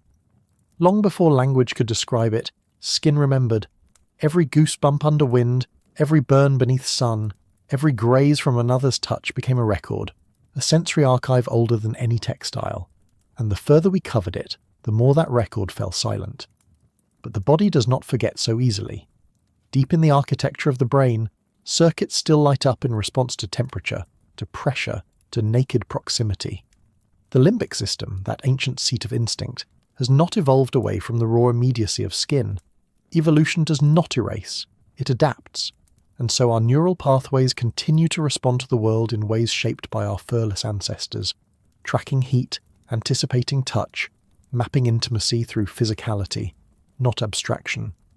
So what does it mean that we began without clothes, and remained that way for tens of thousands of years? It means we were built from the beginning to survive with nothing but ourselves. Our endurance was not housed in garments, but in our naked adaptability. To cool ourselves not by hiding from heat, but by sweating into it. To chase prey not by outmuscling it, but by outlasting it. The skin was not a flaw, it was our strategy. It was porous, reactive, expressive. It was armour made not of resistance, but of responsiveness. And in the end, it was enough. Until it wasn't. Until ice crept further south. Until fire no longer reached far enough. Until the nights lasted longer than our bodies could endure. So we adapted. We learned. We stitched. We covered. But in that covering, did we also forget what we were made of? And if so, what would it mean to remember again? Not with logic, not with doctrine, but with breath, and with touch, and with awe. Because memory, like the skin, is not linear. It ripples, it resurfaces, it softens what once seemed firm. As we revisit the idea of nakedness, not as absence but as presence, we begin to understand it was never the clothes that defined us. It was our ability to feel the world directly and to choose how we engaged with that sensation. Clothing did not betray the body, it extended it. A second skin, crafted not in opposition, but in dialogue. Animal hides were not foreign to us, they were kin, worn not to deny our animal nature, but to carry its strength. The earliest garments bore no seams of shame. They were tools, like the hand axe or the fire pit. They were continuity, not erasure. And with that act of wrapping the self in other forms of life, we began a new intimacy with the world. Clothing became not just an interface between humans and the cold, but between humans and story, between skin and symbol, between experience and expression. We began to wear our memories. The red of ochre whispered of blood and birth. The stripes of paint and pelt marked the difference between hunter and elder, mother and mourner. Over time, fabric took on the work of the body, not just to protect, but to communicate, to represent what could no longer be shown directly. So we lost the immediacy of nakedness, but we gained a new kind of visibility. We became layered creatures, not just in dress, but in meaning. And that layering, though it complicated us, also enriched us. The cloak did not silence the skin, it became its echo, the dance of texture and weight, of warmth and breathability, of exposure and concealment. These were conversations, not constraints. But only if we remember to listen, to see clothing not as barrier, but as bridge, a reminder that every fold was once necessity, every stitch a solution, and beneath it all, the same skin that felt the savannah heat still pulses with memory. The same skin that once shimmered with sweat under a relentless sun still stretches, still scars, still sings. So we do not return to the skin in rebellion, we return in recognition. That vulnerability is not weakness, but truth. That what we once wore was not fabric, but presence. That beneath the fur we never had and beyond the clothes we made, we are beings built for sensation, built to feel wind, built to touch others, built to know the world not just with our eyes, but with our whole body. And so, in the gentle quiet of remembering, we come back to the skin, back to the story it still longs to tell. And what is that story whispered through the pores, humming beneath linen and leather? It is not one of shame or triumph. It is a quiet chronicle of being, a record not written in ink but in sunburn and goosebumps, in the imprint of grass on a resting back, in the way touch still means something even when we pretend it doesn't. This is the language we spoke before words, and it hasn't gone silent. It's just been muffled.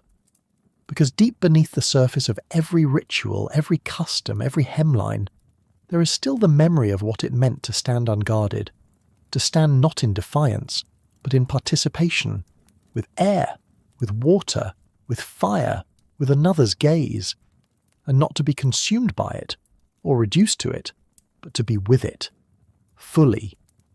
Nakedness, in its oldest form, was not about exposure, it was about inclusion. We were not separate from the world once, we were inside it. The line between body and environment was blurred, porous. Skin was not the limit of the self, it was a meeting point. And so every gust of wind, every bead of sweat, every touch of bark or bone or flesh was a conversation, not a confrontation. There was no audience, only presence, no stage, only moment. But today, when we are naked, it is often under fluorescent lights. It is medical or erotic or comedic. Rarely is it sacred. Rarely is it enough just to be as we are, without apology or agenda. Rarely is the body welcomed without performance. And in that dissonance, something ancestral flickers. Some part of us remembers when nakedness was not spectacle, but norm, not absence, but fullness. We forget this not because we are shallow, but because we are layered with culture, layered with meaning, layered with the protective cloaks of survival, now transmuted into habit. The journey into clothing was a brilliant one, but brilliance does not negate origin. We can hold both, the wonder of invention and the honesty of skin, and in doing so we reconcile. We stop seeing the body as primitive and start seeing it as primary. We stop dividing ourselves into dressed and undressed, civilized and wild, sacred and profane, and start understanding that all of these states live within us, always. That even when clothed, we are still animals, still ancestors, still born from warmth and water and open air, so we return, not to abandon the future, but to embrace the past more fully. To see the arc of humanity not as a straight line away from the body, but as a spiral that curves back inward, touching again the source. Skin as beginning, skin as memory, skin as home. And in that home, we are not alone. We are communal. We are shared. We are at last together in the echo of our origins. And yet, even now, the echo continues to evolve. Nakedness is no longer simply about biology. It has become symbolic, layered with cultural meaning, artistic expression, protest, play. But beneath all those meanings lies a foundation older than words. The body is truth. Not just personal truth, but evolutionary truth. Our skin, uncovered for so long, is not a relic of an unfinished species. It is evidence of how we adapted, not with armour, but with openness. We endured not by hiding, but by integrating. We let heat in and let it out. We ran ourselves cool. We held each other for warmth. Our strength was not in layers, but in proximity. The naked body, once seen as vulnerable, was actually a site of resilience. It healed, it signalled, it endured. It bore the marks of life and continued on. Clothing, when it came, was not rejection. It was reverence, a kind of tribute to the body's limitations, an acknowledgement that while the skin was miraculous, it was not invincible. The first garments were answers to new questions. How do we carry warmth into a place where none exists? How do we move through frost, through wind, through time, and still keep the flame inside alive? And now, in a world that no longer demands survival in the same way, we find ourselves returning to older questions. What is this skin for? What is its place in a life wrapped in textiles, schedules, abstractions? How do we live in a world of screens and still remember sensation? Perhaps the skin's message is not utilitarian, but philosophical. To be human is not just to think, it is to feel, not only in metaphor but in matter. To feel cold, to feel touch, to feel seen. The skin makes us honest. It tells us when we are hurt, when we are held, when we are home, and even when we forget, it remembers. Every scar is a memory, every wrinkle a timestamp, every freckle a trace of sun. We walk around in a living history of ourselves, one that no robe or ritual can fully obscure, and maybe that's the point. The skin remains not in contrast to clothing, but beneath it, behind it, supporting it. Like the past under the present, like silence under song, like the earth beneath the road. So the return to the skin is not a stripping down, but a looking in, a kind of stillness, a kind of truth. And in that truth, we no longer need to choose between the raw and the woven, the ancient and the adorned. We are both. We always have been. And in remembering that, deeply, quietly, we begin to live again in wholeness, not divided between body and world, but connected through them, not hidden, but present. And presence, after all, is what the skin has always asked of us. Not perfection, not permanence, just attention, just breath. In a world of increasing abstraction, where life is filtered, buffered, layered in code and cloth alike, the skin invites us to return to something elemental, to remember that we are here, that we are bodies before we are ideas, that underneath every invention is a being, pulsing, warm, alive, and it is in that pulse that humanity finds its rhythm. We emerge not as minds alone, but as moving, feeling, changing creatures, interacting with the world through contact, through friction, through the intimacy of being unprotected and surviving anyway. The naked body, far from being a symbol of deficiency, was a site of dialogue, with climate, with each other, with danger, with beauty. Even now that dialogue continues, in the quiet moments, when you swim alone, when you step into the shower, when you sleep. There is no costume, no code, just skin, just you. And something in that moment feels honest, feels true. That is not regression, that is reunion. A quiet remembering that who you are does not begin with what you wear. Clothing, like language, is a tool. It empowers, it expresses, it protects, but the skin beneath it remains, always, carrying memory, signalling life, holding a conversation older than words and more intimate than history. So what then does it mean to return to the skin? It means you carry with you all the knowledge of this journey, the endurance, the invention, the shame, the ceremony, and let it settle into something softer. It means you recognize the body not as primitive, but as foundational, not as a costume, but as a home, and in that recognition, you are changed. You see others differently, not as silhouettes draped in roles, but as beings clothed in complexity, yes, but also in memory. You begin to wonder what lives beneath their layers, not voyeuristically, but compassionately. What do they carry in their skin? What stories? What scars? What echoes? And maybe, just maybe, you begin to see yourself differently too, not as separate from your skin, or burdened by it, but rooted in it, grateful for it. Knowing now that to be naked is not to be undone, it is to be complete, to be human as we once were, vulnerable, communal, enduring. So we end here not at a conclusion but at a beginning, a quiet return to something ancient, a step back into the warmth of our shared origin. You are clothed now, but beneath that, always, you are still skin, still breath, still story. And in that story something precious remains, a whisper in the wind, a flicker on the flesh, a truth you now remember. You were never truly covered, and you were never truly alone. Thank you, fellow sapien, for walking this long road through the skin, for standing still in deep time and listening as our nakedness echoed through ice, fire, shame, and memory. If this story helped you feel a little more wonder, a little more warmth, or perhaps just a moment of quiet reflection, thank you for lending us your attention. Your presence has meant more than you know.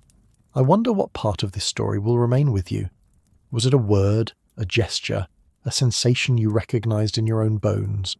Whether it was the image of skin darkening beneath an ancient sun, the quiet persistence of a bone needle passed hand to hand, or the haunting truth that we still dream naked, these are the threads that weave us together across time.